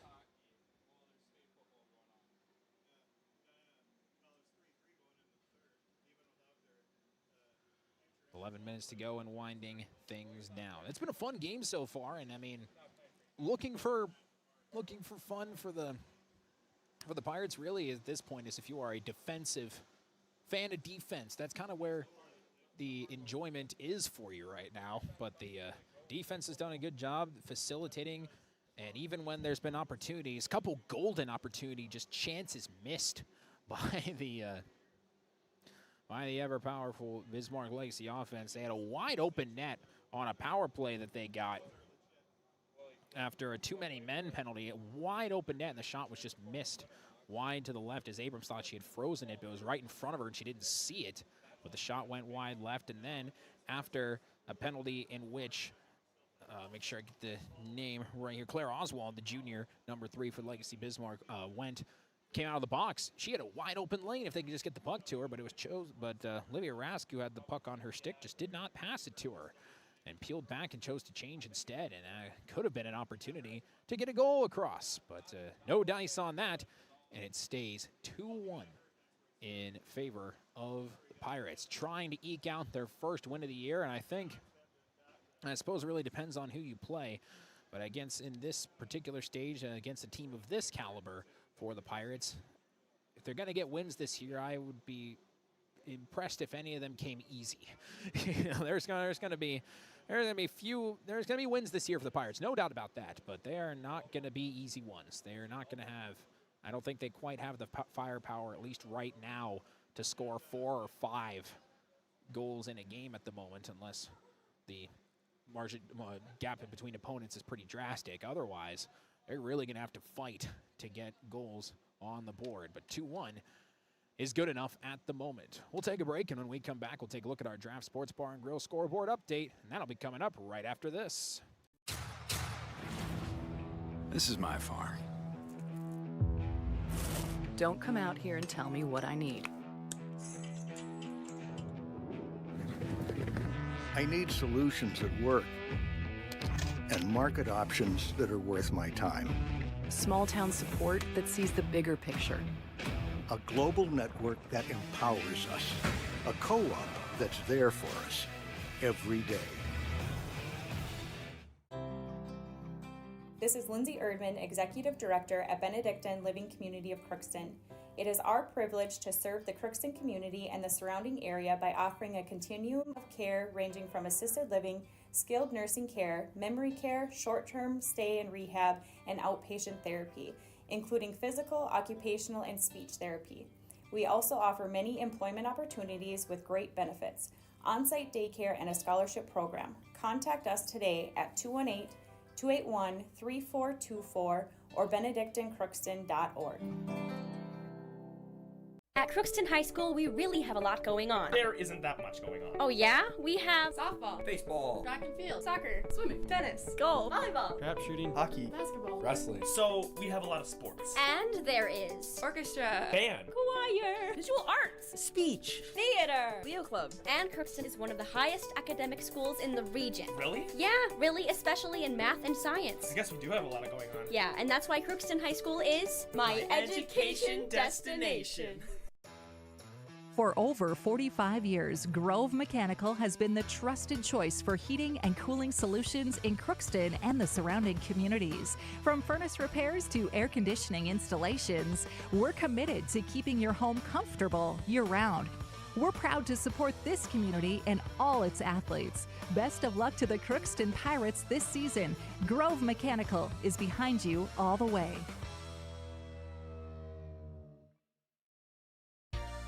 For all of your automotive service needs, call Christian Brothers Ford here in Crookston. We have a service team to handle all of your vehicle's needs. Does your vehicle pull to the right or left?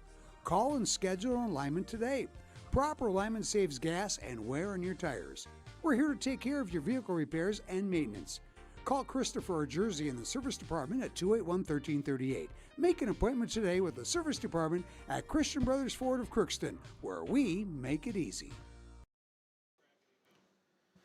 Back here at the Crookston Sports Center on the Draft Sports Bar and Grill scoreboard update, here to remind you once again that Crookston girls basketball opens up their season in just a couple of hours out at Sacred Heart. JV will play a half game at 6, so the varsity will be lined up to start at 7. We'll have the pregame show 6:30, give or take a couple minutes, on KROX, so be on the lookout for that. We'll conclude our triple header of sports that started with Golden Gopher football. What a game that was at Wrigley Field. Just don't mess with Northwestern when they're in their Gothic jerseys. I looked it up. They're 4-1 in the last 5 games in which they've worn those. They're one of my favorites I see, and the Gophers had a 28-13 lead in the third quarter, and that disappeared light speed. It was gone in a flash, quite frankly. Went out to 35-28, closed it back up with an unbelievable catch in the end zone from 29 yards out. Make it 35 apiece, but Northwestern had the last laugh, and they won 38-35. Both teams now 6-5. Minnesota plays Wisconsin on Saturday. The final week of the regular season, which I'm looking forward to as a Buckeye fan because we've lost to Michigan 4 years in a row, and maybe now's the time we beat them. Of course, we won we won the national championship after losing to them last year, so if there's ever a scenario in which that just eliminates a lot of relevance to a rivalry, even one like that, it's the proof of the players that you can go all the way without having to beat them, which did not used to be the case. So we'll see how things turn out on that front. As me as a Buckeye fan, also learned Reed Olson's a Buckeye fan. He cheers for Ohio State as well, and so good man. We appreciate men of culture around here. On Sunday, one thing that he and I both agree on as well is the team of choice in Lambeau, as the Minnesota Vikings are trying to keep themselves afloat in the NFC North. Although it's kind of falling apart around them, the Lions are 6-4, even though the Bears are still winning, which is a bit mind-blowing. If the Vikings win this game, they're definitely still in the fight for it, especially if the Steelers beat the Bears. And so it's must-win, though, in Lambeau. 11 a.m. will be the pregame. Noon will be the kickoff. Right here on KROX. We'll also have Sunday Night Football on the air as they will take on, as the Tampa Bay Buccaneers will take on the Los Angeles Rams. And if the Rams win and the Panthers win on Monday, the Panthers take sole possession of first place in the NFC South while having one of the worst overall offensive and defensive rankings in the league. And I don't think anything would make me happier than to just see that happen. I'm all in on that. We'll take one last break, and when we come back, we'll have the third period of play between Crookston and Bismarck Legacy. Crookston looking to hold on for their first win of the year. That'll be coming up right after this. Hi, I'm Dr. Angie Smith, optometrist at the Crookston Eye Clinic and Foston Eye Clinic. We aim to provide high-quality products to our patients, things that we use ourselves in treating our own dry eye or coatings that we like to use on our own glasses. We offer myopia control contact lenses for children, which are soft contacts that not only correct their vision, but are designed to slow the progression of their nearsightedness. The eyes lead the body, and we are passionate about helping the eyes be safer, sharper, and faster.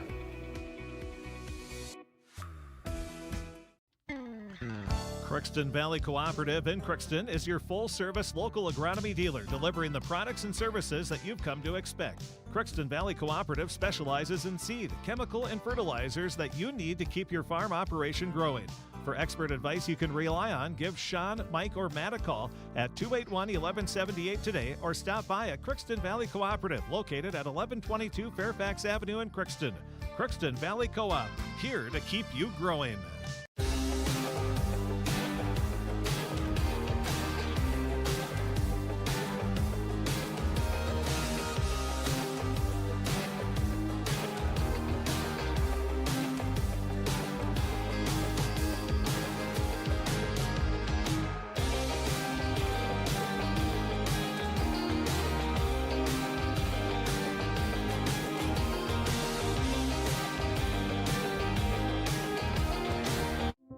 You've been waiting for a chance to do something that matters, something big, without a big price tag.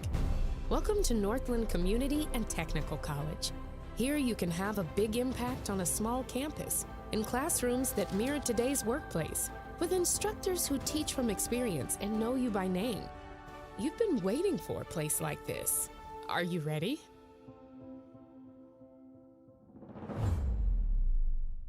Are you an enthusiastic sports fan? Want to have fun and get in on the action? Heck yes, that'd be awesome. Have great attention to detail? Want to stay active? Definitely. Want to give back to the student athletes in your community? Obviously, yes. Then you'd make an excellent high school sports official. We need more officials in Minnesota, because with no high school officials, there are no high school sports. Sign up today at highschoolofficials.com. Back in the Crookston Sports Center, third period about to get underway between Crookston and Bismarck Legacy. Approaching 5 o'clock on this Saturday now, early evening. It's dark outside before 5. Don't like that, but otherwise, not too bad day today. Low 50s outside, and when you get good weather, you're always happy with that. Pirates will be moving right to left on your screen or radio dial, depending on how you are taking in this game. We've got both of them covered right here on KROX, so glad that all of you are tuned in to join both of us. Let's see if the Pirates can hold on. Smiles on all three of the coaches' faces. Can they win? That is the question. What will the answer become?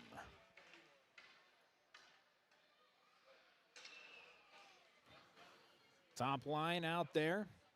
Demra, Steiner, LaPlante, Tull, Vignes. I have a feeling at this rate of game, the Pirates can get 3. That lead might be insurmountable there. The Pirate games lead to not very many shots on goal. 17-16 in favor of the Pirates. Both goalies with 15 saves. Face-off won by Bismarck Legacy, and we are underway to start the third period of play as Rask tried to move in quickly, and Emma LaPlante took it away. Fighting for it, now keeps it alive off of her. And she went down, tried to call for a penalty, not going to get it. Popped up, taken by Johnson. Johnson down low. Fighting for it still, pushed up ahead, chipping it in deep behind the net. That's where the Legacy try to formulate their offense. Now wrap this one around. Moving in is Rask, trying to break through everybody. Peyton Demra breaks that one up. Kept in the zone and then knocked out by Demra. Pinned up along the boards right in front of me, down here near side. Someone's got to get this one out. The Legacy get it out and work back up top to the point. And let's just send this in deep, try to get it changed. And send it near the net, intercepted by Vignes, and she's got some room to skate. Flanked by Peyton Demra. Here comes Vignes all the way. Vignes shot, save made by Otto, and kicked all the way to the corner. Back up the other way, out of the zone. Brecken's got to wait and gets broken up. Good stick play by Misty Richardson. Vignes tracks this one down. Looking for somewhere to go, moves it up ahead.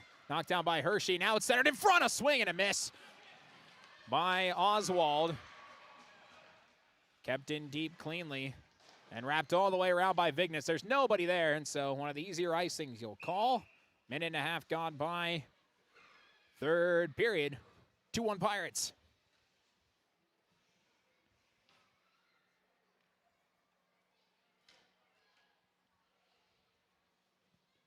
Face-off will be taken between Reese Kotzman and Kinsley Wangen. Face-off won by the Legacy. Broken up, big hit coming in as Ava Martin comes out of the zone. And now here's Christina Hershey taking off as Martin to her right, who's wide open, but she can't get the pass off. That was a good backing down defensive play by Rude. Sent in behind Otto. Wangen broke that up. Hershey fighting for it. Along the boards, Legacy trying to clear this one out. Kept in the zone initially by Wangen. Now some room for Rude to skate. Isabel Rude with Brecken in front of her. Brecken knocked it down. Gets through. Flemmer will track it down behind the net. Flemmer centers one and can't get a shot off on that attempt by Kotzman. Wrapped around the boards and flying in to break this one up. Kept in the zone, trying to chip it in deep. Burnett couldn't get a stick on it. Just going back and forth around shy Burnett until she finally clears that one away. Did probably a 720. Just spinning around until she was able to get it out of the zone. Here's Brecken looking for LaPlante. LaPlante goes down. Again, they won't call anything. Burnett's got it. Burnett looking for Maruska. Maruska kept in the zone briefly, but then Brecken gets it out to center ice. Taken back by Book. Book, that pass intercepted, and now back the other way. Maruska sends one on net. Otto calmly knocks that one away. Fighting for it again. LaPlante trying to break free. Here comes a shot off the side of the cage. LaPlante, I think, initially thought she had that one. It was wide to the right from the jump. And here's a hit away from the puck. That's going to be a penalty upcoming on Book. So extra skater's going to come on, but it was broken up before. Now Steiner couldn't get it back to Vignes, and we'll have an interference penalty with 13:47 remaining in the third period.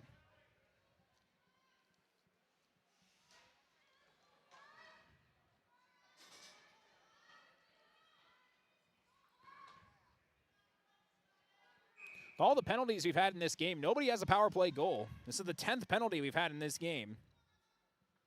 Bismarck has 6. Crookston has 4. And shorthanded, coming back the other way, is Krikorian. She gets hit. And that's going to be an immediate 4-on-4 as Lauren Toll's going into the box. For the trip, 7 seconds into that penalty.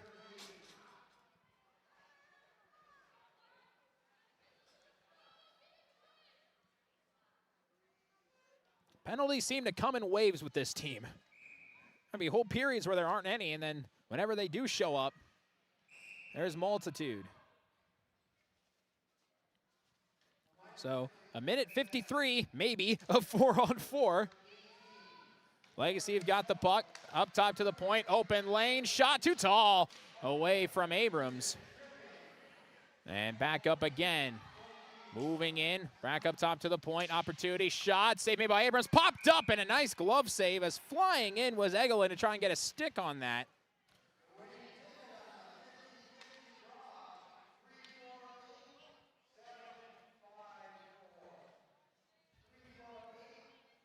So next face-off will be coming.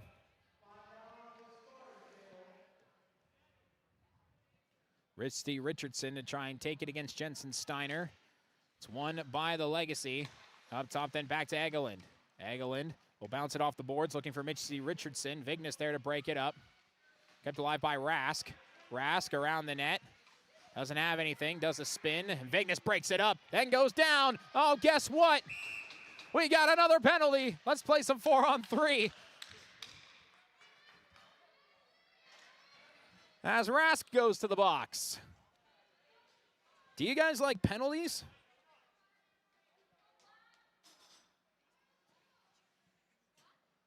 Seven for Bismarck, 5 for Crookston. No power play goals for either side. So 4-on-3 for a minute 19, maybe. Face-off won by the Pirates. Vignes just hesitating and tried to dump it off to Brecken. Brecken thought she was going to shoot it, and now it's a breakaway shorthanded for Flemmer, and Vignes cuts it off. Came in and had to use the speed, and it worked. Up ahead, LaPlante. LaPlante will dump it off to Vignes. Vignes right back to her. LaPlante broken up. Hits the stick of Hershey. They changed for Rylan Auble back out there. LaPlante fighting. Still loose in front. And knocked back towards Hershey. 4-on-3 for the Pirates for 40 seconds. Here's a shot on the way. Otto will save it on that attempt by Auble. Good play by Vignes to break up a breakaway for Flemmer, who has the goal for the Legacy.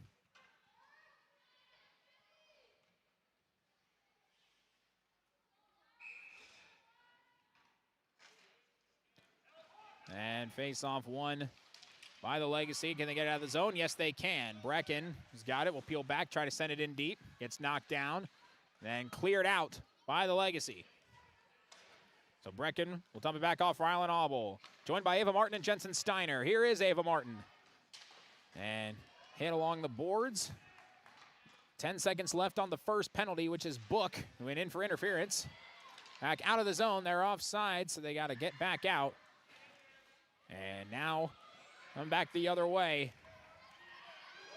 4-on-4. Here's a shot. Save made by Abrams on that attempt by Johnson. Centering pass, knocked down, pops up into the air, swatted away from the face mask of Martin. That's a hand pass. I don't think Martin expected to almost have a scenario where it looked like she was nearly slapped. The next penalty ended for the Pirates, so now there's 30 seconds left for some 5-on-4 power play action for the Pirates. 11:34 to go in the third.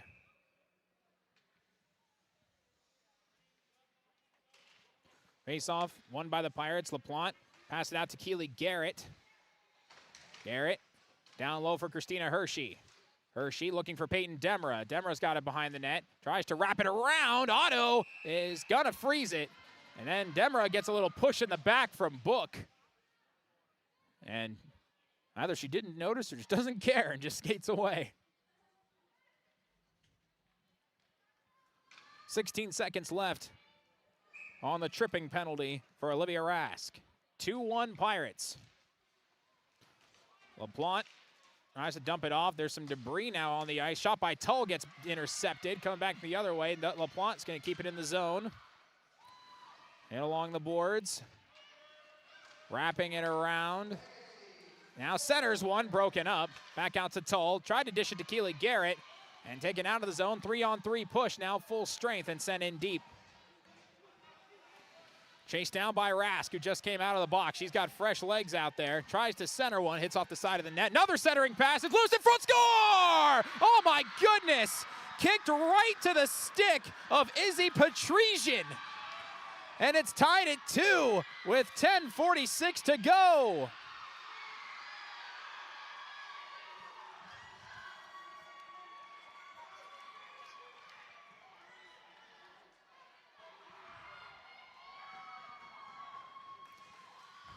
A great pass, but an even better play to bounce it from skate to stick, top shelf.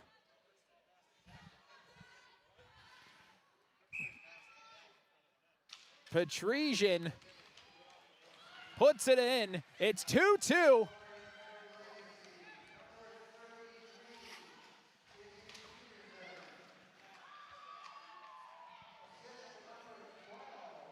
Olivia Rask, who was down there behind the net, causing problems, gets the credit for the assist for that.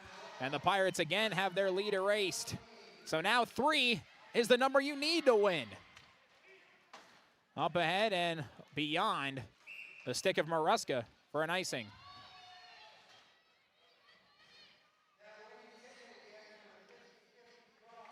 $10:13 to go as number 33, Izzy Patrician, put that one away on 5-on-5 as the penalty had ended. 2-2. Face-off won by the Legacy. Looking to cash in again. Overskated initially. Waiting to dump it down low, looking for Johnson. Johnson now finding Rask. Got the assist on that. Back to Johnson. This behind the net play. That's what the Legacy want to do because you get opportunities like that. Now trying to come back the other way was Demera. Now LaPlante, she goes down. They won't call anything. It'll be sent in deep. Down low. Making move, another centering pass, loose in front, and a save made by Abrams. And now, and she takes a swing at Johnson, who was down in front of her, and some more pushing and shoving. That was a square punch in the back. And now we got to determine what's happening here. That was a centering pass, and that's gonna send a member of the Legacy to the box, as going in will be Krikorian. And now they'll send teams to the bench as the officials will talk here. There are 7 players on the ice right now for the Pirates. There was a clear swing that Abrams took on Johnson, who was down on a knee in front of her. Demera is going to go to the box. And so they're gonna have a roughing penalties on both sides.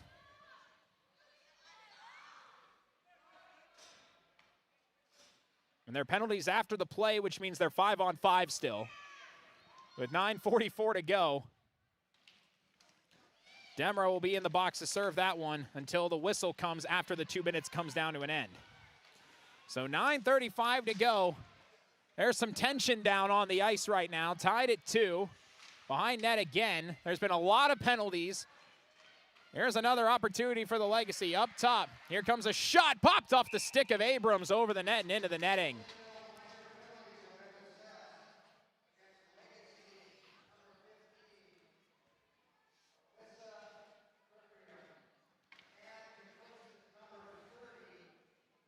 So Abrams got hit with that roughing penalty.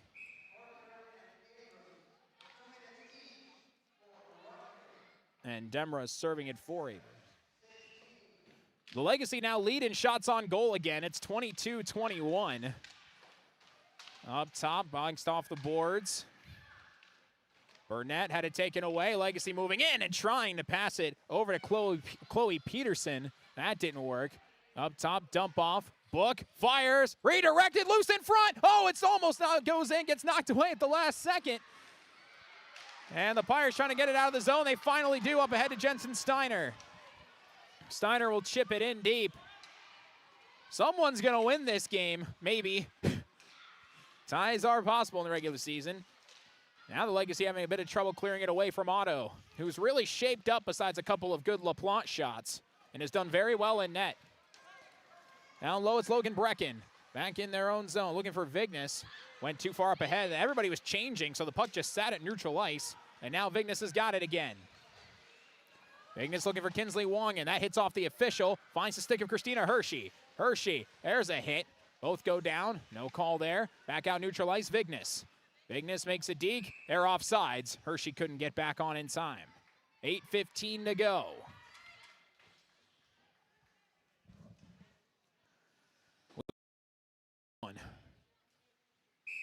Here at the Crookston Sports Center. Face-off won by the Legacy, taken by the Pirates and Vignes. And, oh, I think we got a holding of the stick penalty. And now the Legacy have a power play, tied at 2 with 8:10 to go, as Kinsley Wongan gets hit for that.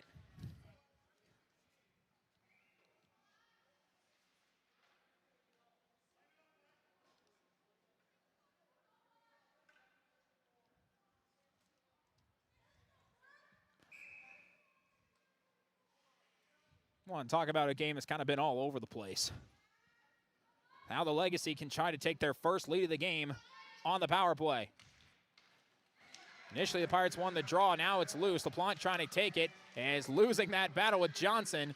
And the Legacy have it and can set up their power play. Centering one through! Oh, Abrams stopped it! I don't know how she saw that puck. That was an amazing pass. And so they'll try again, and Abrams is really being tested on these centering pucks from behind the net. The Pirates have tried to clear the gaps away from Abrams, so their defense is away from her. But when you play a game that's a team that tries to go behind and around, you need that defense. Vignes can't break through. Had it broken up. Try to send it back the other way. They're offside. Yes, they are, as that was broken up by Flemmer. The minute 35 to go.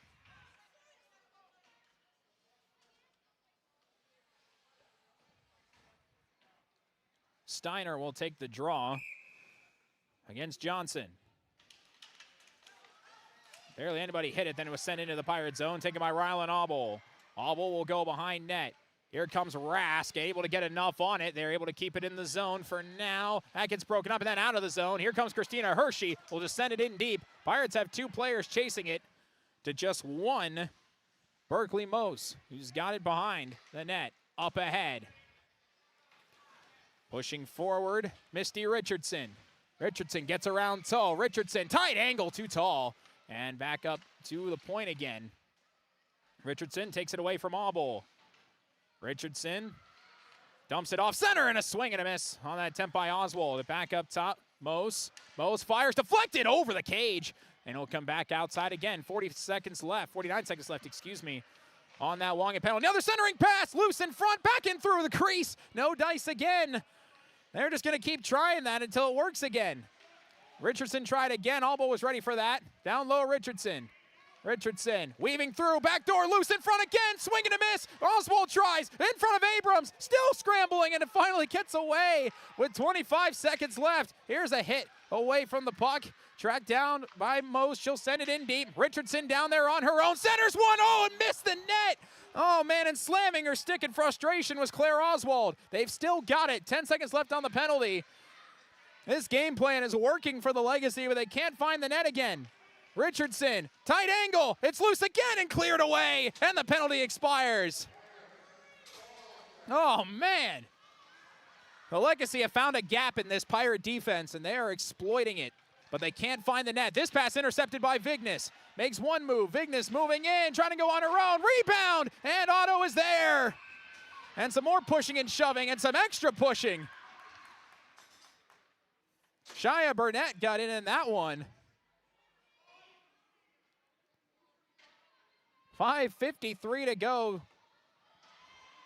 There are probably 10 opportunities in this period alone that the Legacy have had on plays from behind the net that have worked in their favor. Here's LaPlante, who has scored both goals. Missed that one wide. Taken away by Ava Martin. Tried to center one herself. There was nobody there. Pounces back out towards Shia Burnett. And taken away by the Legacy out to neutral ice. The calm Logan Brecken resets everything. And brought back up ahead. Out to neutral ice. LaPlante's there again. And people trying to call for her to pass it, but she just sends it in deep. No icing. Pirates change. 5:20 to go. Up ahead. Intercepted. LaPlante goes down. No call on that. There have been a lot of penalties, but that one I think was clean. So good no call by the officials. Fighting in the corner and chipped out away. Everybody whiffs on it. Now Logan Brecken will track it down. Find Vignes at the top. Madly Vignes makes a deke. Vignes moving in. Vignes shoots off the post. Bounces away. How did that not go? Oh, man, this one will be iced by the Legacy. That is ridiculous.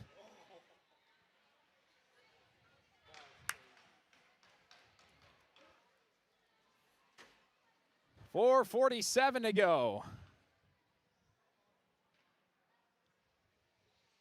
Hit the post, top corner, and then Otto tried to catch it off the bounce. It popped out. They missed the net. Now the Legacy look to go back the other way. They've got some room to skate with Johnson. Johnson gets it up ahead too far. Taken by Rylan Auble. Back to center ice. And whipped in deep by the Legacy. This is where they want to thrive. Pirates trying to get out of the zone, and if the Legacy can keep it in, they might have a chance, but it'll be grabbed by Lauren Tull. Tull all the way around. Kept in the zone briefly. Rylan Auble makes a move. Had it knocked away, sent in deep again. Quite frankly, the Legacy are doing what the Pirates and Reed Olson's agenda is what he's wanting, is just to send it in deep consistently. taken away off. There's a penalty coming. A slashing penalty is going to be on Johnson, and the Pirates will go on the power play with 4:03 to go.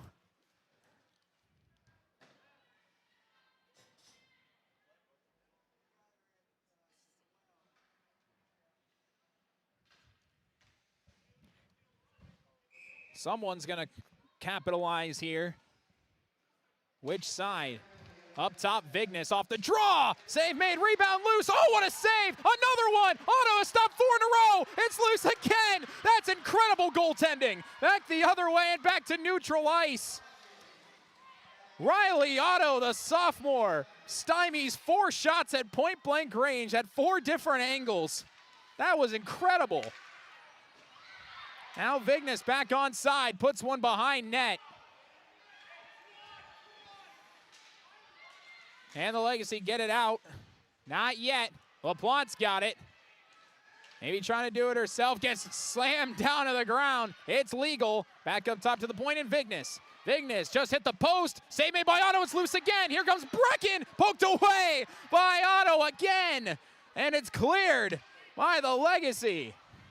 Riley Otto standing on her head, trying to keep this 2-2. Vignes wide. And it'll go all the way down into the corner. And cleared again. A minute left on the penalty. 3 minutes to go in the period. Reed Olson is jumping on the bench, trying to get people back to where they need to be. A couple Pirates run into each other. And it's kept in the zone initially by the Legacy. Now the Pirates will move it out. Here's Jensen Steiner with Kinsley Wong in next to her. Steiner tries to center one. That gets broken up. Misty Richardson is there. Coming back the other way. Turning on the speed. Misty Richardson wraps around the net. Nothing there. 25 seconds left on the penalty. Pins it up along the boards again. Here's Peyton Demera trying to clear it. Just get the offense going and just send in deep by Flemmer. 2:15 to go. Hobble. Now that one broken up. Now here's Demera with some room to skate. Demera has a goal this year. Gets it into the zone. Had it broken up, just trying to fight forward. Penalty over. 5-on-5, 2 minutes to go. Up ahead, Johnson right out of the box, wanted it. It's taken by Rask. Olivia Rask moving in, broken up by Vignes. Back into the corner, 1:50 to go. The Legacy looking to try again. Centering one, oh, a swing and a miss. That was wide open and whiffed on by Johnson. 1:35 to go. Vignes around the boards. Brecken trying to clear it. Legacy player to the ground, kept in the zone. Centering again, that broken up by LaPlante. LaPlante on the move, Emma LaPlante. Getting it herself, now one-on-one, has Hershey next to her. LaPlante tries to center one, Hershey, Otto's down there, and had that broken up. LaPlante fighting forward, falls down on her own accord. 1:10 to go. Behind the net, around again. Up ahead, Johnson had it knocked down by Steiner, and then back the other way comes Olivia Rask. Has Vignes in front of her. That's going to be a loss for you. And back the other way comes Jensen Steiner. 55 seconds to go in the third period. Kinsley Wongan gets upended. That's legal is what they say. And back the other way comes Petrosian, who scored that second goal. There's some chaos happening. 40 seconds. Kept in the zone and sent in deep. Down low, Lauren Tull wraps it around. Vignes tried to pin it. Taken away, weaving through a couple Pirates. Now Vignes has got it. Vignes bounces it off the boards, back to herself, then lost it. 22 seconds to go. Centering pass, another attempt. They couldn't get through. Obel tries to ice it, hits it off a Bismarck Legacy player. Great play there. Last push before overtime. 10 seconds to go in the period. Up ahead, here comes Misty Richardson trying to find Peterson. Richardson's got it again. They got to get a shot off. Broken up, loose in front. 3 seconds, knocked away. Back out into center ice, and we're going to overtime. Tied at 2.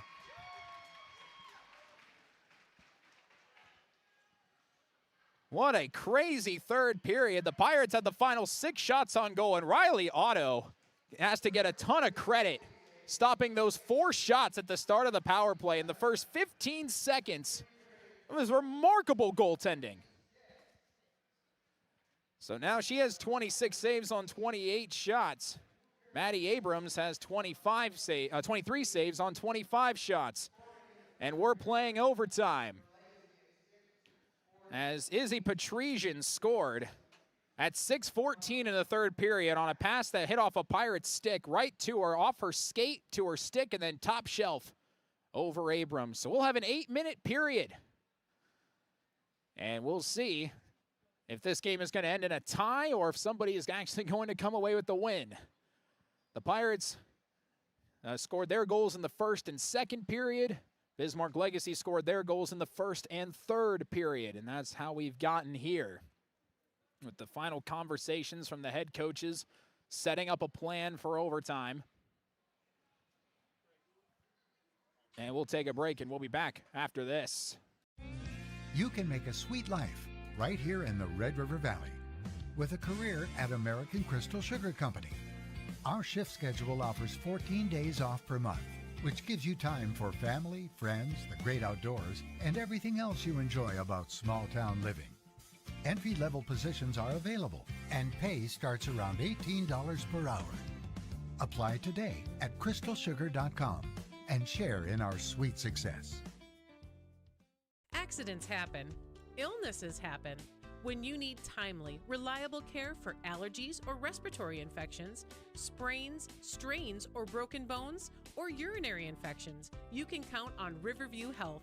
Riverview Clinic in Crookston is open 7 days a week, weekdays from 7 a.m. to 7 p.m., and weekends from 9 a.m. to 1 p.m. For appointments, call 218-281-9595.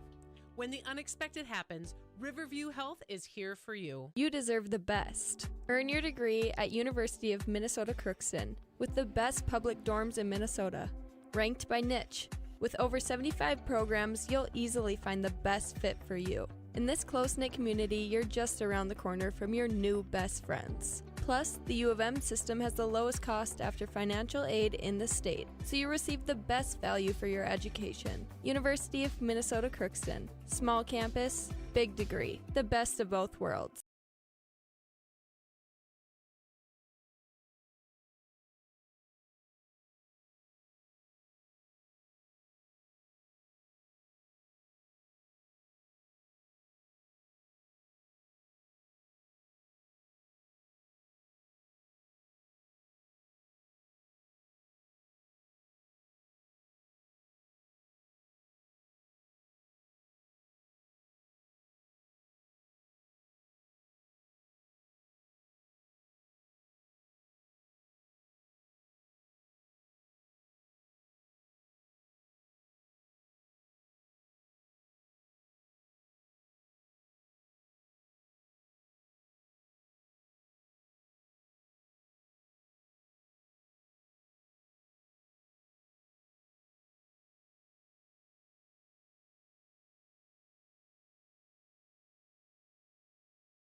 Back end, Niken back the other way.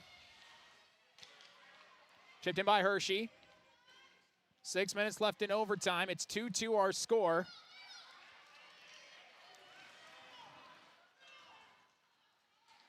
Here comes flying in. Save made on the attempt by Rask. And no dice. Now back out Lover Vignes behind Abrams. We're at 5.5 minutes to go in overtime. Bismarck Legacy's made a goalie switch to Tesha Kostelecki. Out the other way comes Emma LaPlante. She scored both goals, puts one up and gets blocked. Fighting up along the net, broken up. Back the other way, sent back out to neutral ice. Cleared out by Sophie Hoon. Here's Hoon, we'll move it up. Down low, and just sent back behind the net. Here's Kinsley Wongan trying to break this one up. Does so. Pirates have the only shot on goal in this overtime period. 4:50 to go. Trying to clear it, and it gets by Obel. She does not touch it. It's icing to the left of Kostelecki with 4:45 to go in the period.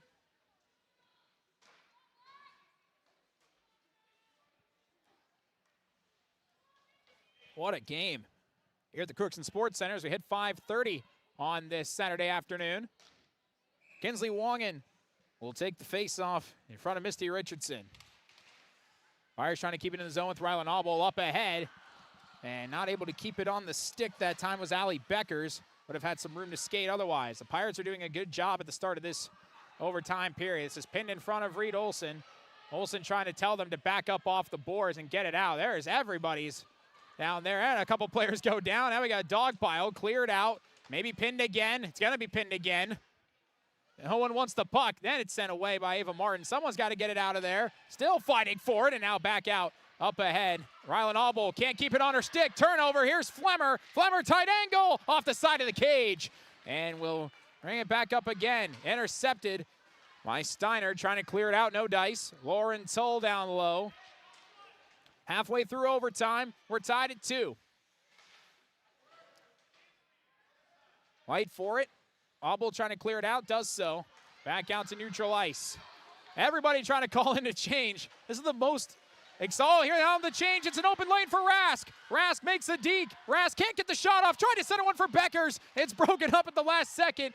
And thank goodness Agli Vignes can fly on skates, as there was an open lane beyond that. This one taken back by Krikorian. Down to Steiner, who's got it. 3:20 to go in the overtime period. Steiner back to neutral ice. Sends it in deep. No icing. Tracked down by Rude. Rude will wrap it all the way around where Krikorian is. Krikorian had it intercepted by Hershey. Trying to find LaPlante. LaPlante had it knocked away. Pin still onside. Now it's loose and got it outside. Good work by Bismarck Legacy. Here's Vignes to reset. 3 minutes to go. Only one shot in this overtime period has made it to net. It was saved by Kostelecki. The backup goaltenders come in for overtime for Bismarck. Around, taken by Rude. Pushed it ahead. Can they get it out? Yes, they can. To neutral ice. Here comes Johnson. Johnson was trying to fire one on that. Got deflected by Logan Brecken. Changing are the Legacy. Up ahead. Wongan can't keep it on her stick. Wrap it in deep. Gets knocked down by Brecken. 2.5 to go. Brecken behind Abrams. Down low, and near another turnover, trying to center one. Chipped in, kept in the zone by the Legacy. And this one will pop out and into the bench and out of play with 2:18 to go. A madness period here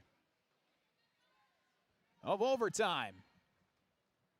So the Pirates will do a late substitution here to bring Shia Burnett and Emma LaPlante back on the ice. Face off won by the Legacy, back in neutral ice, then poked away by LaPlante. LaPlante on the move, Emma LaPlante trying to back in, had it broken up and poke checked away by Kostelecki. And she gets hit along the boards, does LaPlante, centers one in front, and score! Jensen Steiner has won it for the Pirates. And rebounds in front, and Jensen Steiner scores her first goal of the year and puts it away. Pirates win 3-2. That's a result.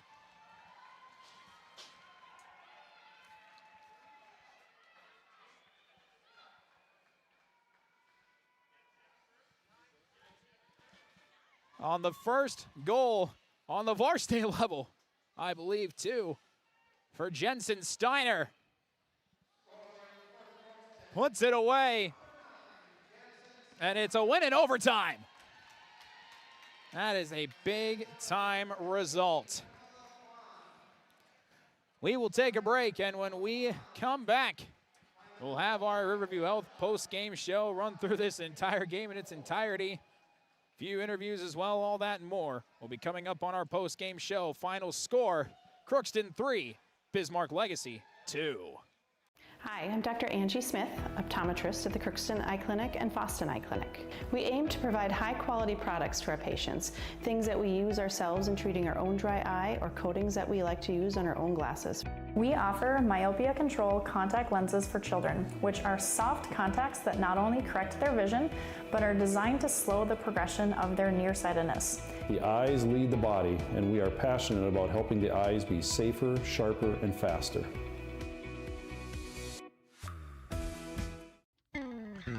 Crookston Valley Cooperative in Crookston is your full-service local agronomy dealer, delivering the products and services that you've come to expect. Crookston Valley Cooperative specializes in seed, chemical, and fertilizers that you need to keep your farm operation growing. For expert advice you can rely on, give Sean, Mike, or Matt a call at 281-1178 today, or stop by at Crookston Valley Cooperative, located at 1122 Fairfax Avenue in Crookston. Crookston Valley Co-op, here to keep you growing.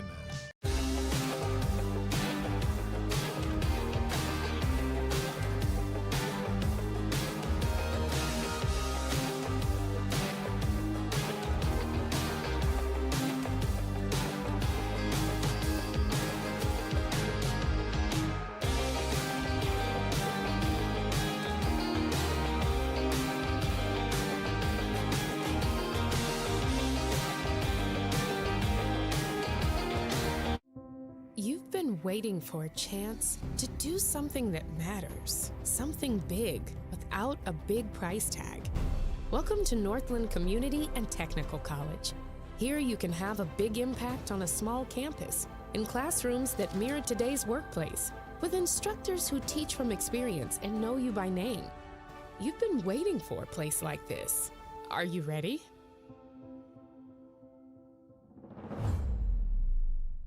Are you an enthusiastic sports fan? Want to have fun and get in on the action? Heck yes, that'd be awesome. Have great attention to detail? Want to stay active? Definitely. Want to give back to the student athletes in your community? Obviously, yes. Then you'd make an excellent high school sports official. We need more officials in Minnesota, because with no high school officials, there are no high school sports. Sign up today at highschoolofficials.com. Farming today doesn't always feel the same way it used to. Then again, some of it feels all the same. Maybe it isn't so much the jobs that changed, but how they get done. Now that's a different story. Efficiencies are critical, which is why you need a lender who will find the right loan structure for a strong financial future. You need a lender to look out for your whole farm operation.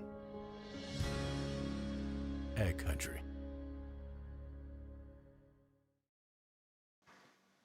Final score goes 3-2. The Crookston Pirates win in overtime as they take down Bismarck Legacy, the defending state champion from North Dakota, in an overtime game. It was a fight throughout the entirety of that contest and ended up turning into a pretty darn good game, as an overtime game would in most cases.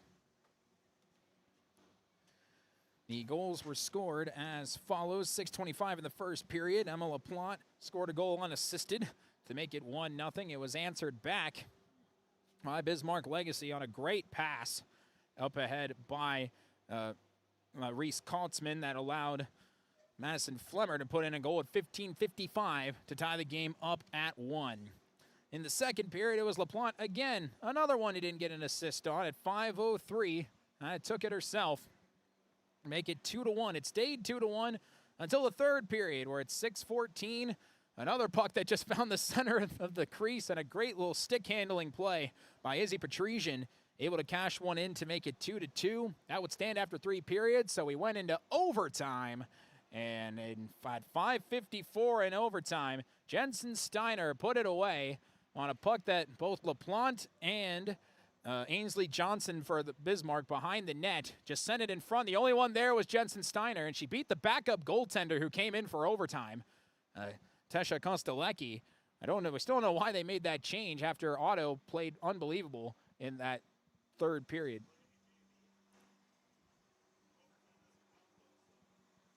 Well, I'm not sure why they made that swap, but it ends up coming back to bite them, and it ends up being a 3-2 win for the Bismarck, for the Crookston Pirates over the Bismarck Legacy. So you'll take what you can get. Pirates are now 1-4 on the year as they get their first win of the season, and now you can see your glimpse of first 5 games, what you might have on your table. That's the first time they've scored more than 2 goals in a game, as they break 3, and 3 was enough to win this time around for the Pirates. We'll have a multitude of interviews coming our way that we'll get to in just a little bit, so we'll take another break before we get there. We'll also take a look at the Draft Sports Bar and Grill scoreboard update. That'll all be coming up right after this. You can make a sweet life right here in the Red River Valley with a career at American Crystal Sugar Company. Our shift schedule offers 14 days off per month, which gives you time for family, friends, the great outdoors, and everything else you enjoy about small-town living. Entry-level positions are available, and pay starts around $18 per hour. Apply today at crystalsugar.com and share in our sweet success. Accidents happen. Illnesses happen. When you need timely, reliable care for allergies or respiratory infections, sprains, strains, or broken bones, or urinary infections, you can count on Riverview Health. Riverview Clinic in Crookston is open 7 days a week, weekdays from 7 a.m. to 7 p.m., and weekends from 9 a.m. to 1 p.m. For appointments, call 218-281-9595. When the unexpected happens, Riverview Health is here for you. You deserve the best. Earn your degree at University of Minnesota Crookston with the best public dorms in Minnesota. Ranked by niche. With over 75 programs, you'll easily find the best fit for you. In this close-knit community, you're just around the corner from your new best friends. Plus, the U of M system has the lowest cost after financial aid in the state, so you receive the best value for your education. University of Minnesota Crookston. Small campus, big degree. The best of both worlds. Ever wonder what your city government does for you? They provide police and fire protection, emergency and disaster preparation, building code and zoning enforcement, street repair, cleaning and snow plowing, curbside garbage and recycling collection, plus spring and fall cleanup weeks. They deliver safe maintain a wastewater system. They care for 22 parks and provide year-round recreation activities. They give loans for economic development and housing. They do all this and much more with the help of your city employees. Riverview Health post-game show, and we have got a multitude of players and the coach that we're going to be talking to, but the first one will be the one who put it away in overtime. Jensen Steiner, first goal of the year. Was that your first varsity one?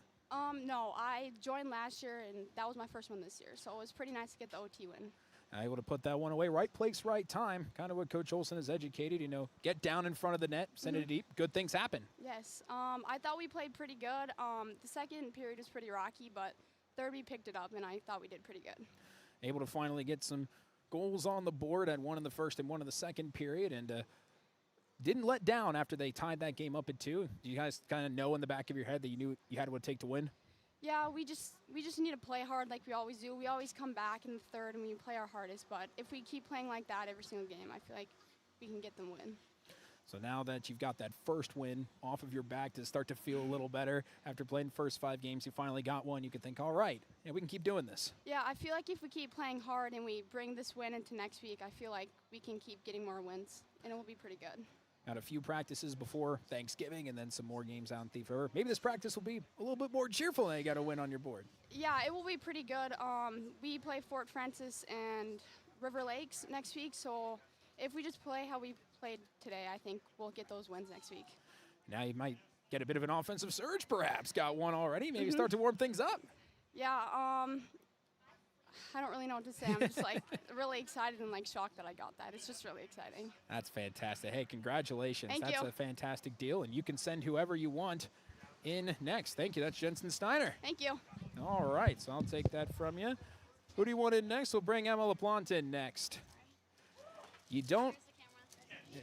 Had to see the camera. Had to say hi to that. Sorry. Good you pointed that out. Oh, it's no problem. We appreciate that. Can't get in overtime without you, as you put in those 2 goals to get to that point. And first multi-goal game of the year, it seemed like things were clicking for you. Yeah, I don't really know what happened with my pregame stuff. I didn't go to Grand Forks today, so maybe that's the plan. Yep, Reed's giving me the yep. Well, you found a bit. Maybe it's a superstition thing. I don't know if you're a superstitious person, but if you are now, maybe you might have found another one. Yeah, no more Grand Forks before games. I think I found my superstition for sure. Well, there we go. And it seems like you had your good vision of the ice, able to find the gaps, find the places to win, and then from there, got the help you needed in overtime. Good feed to Jensen, able to put it away. Yeah, I was very excited. I was watching and I was just like, oh, Jensen, over the shoulder, because that goalie likes to go down. She's pretty small. So we talked about that too in the locker room during period break. You know, just try to shoot over her and make her move. And Jensen did a really good job of picking her head up and finding an open place to shoot it and put it in the net. Yeah, and that's been a bit of a struggle to start the year, but now that you got this first win off your shoulders now, have a win on the scoreboard, do you think that might start to open the floodgates a little bit? Oh yeah, we've definitely been progressing really fast, even with our losses. Like we just played Moorhead, and I'm not gonna lie, they're a really good team. And a few years ago we played them and we lost like 9-0. So I personally was happy with the way we played. Definitely could have been better, but we've been progressing throughout this season with our. I think this is our 4th or 5th game.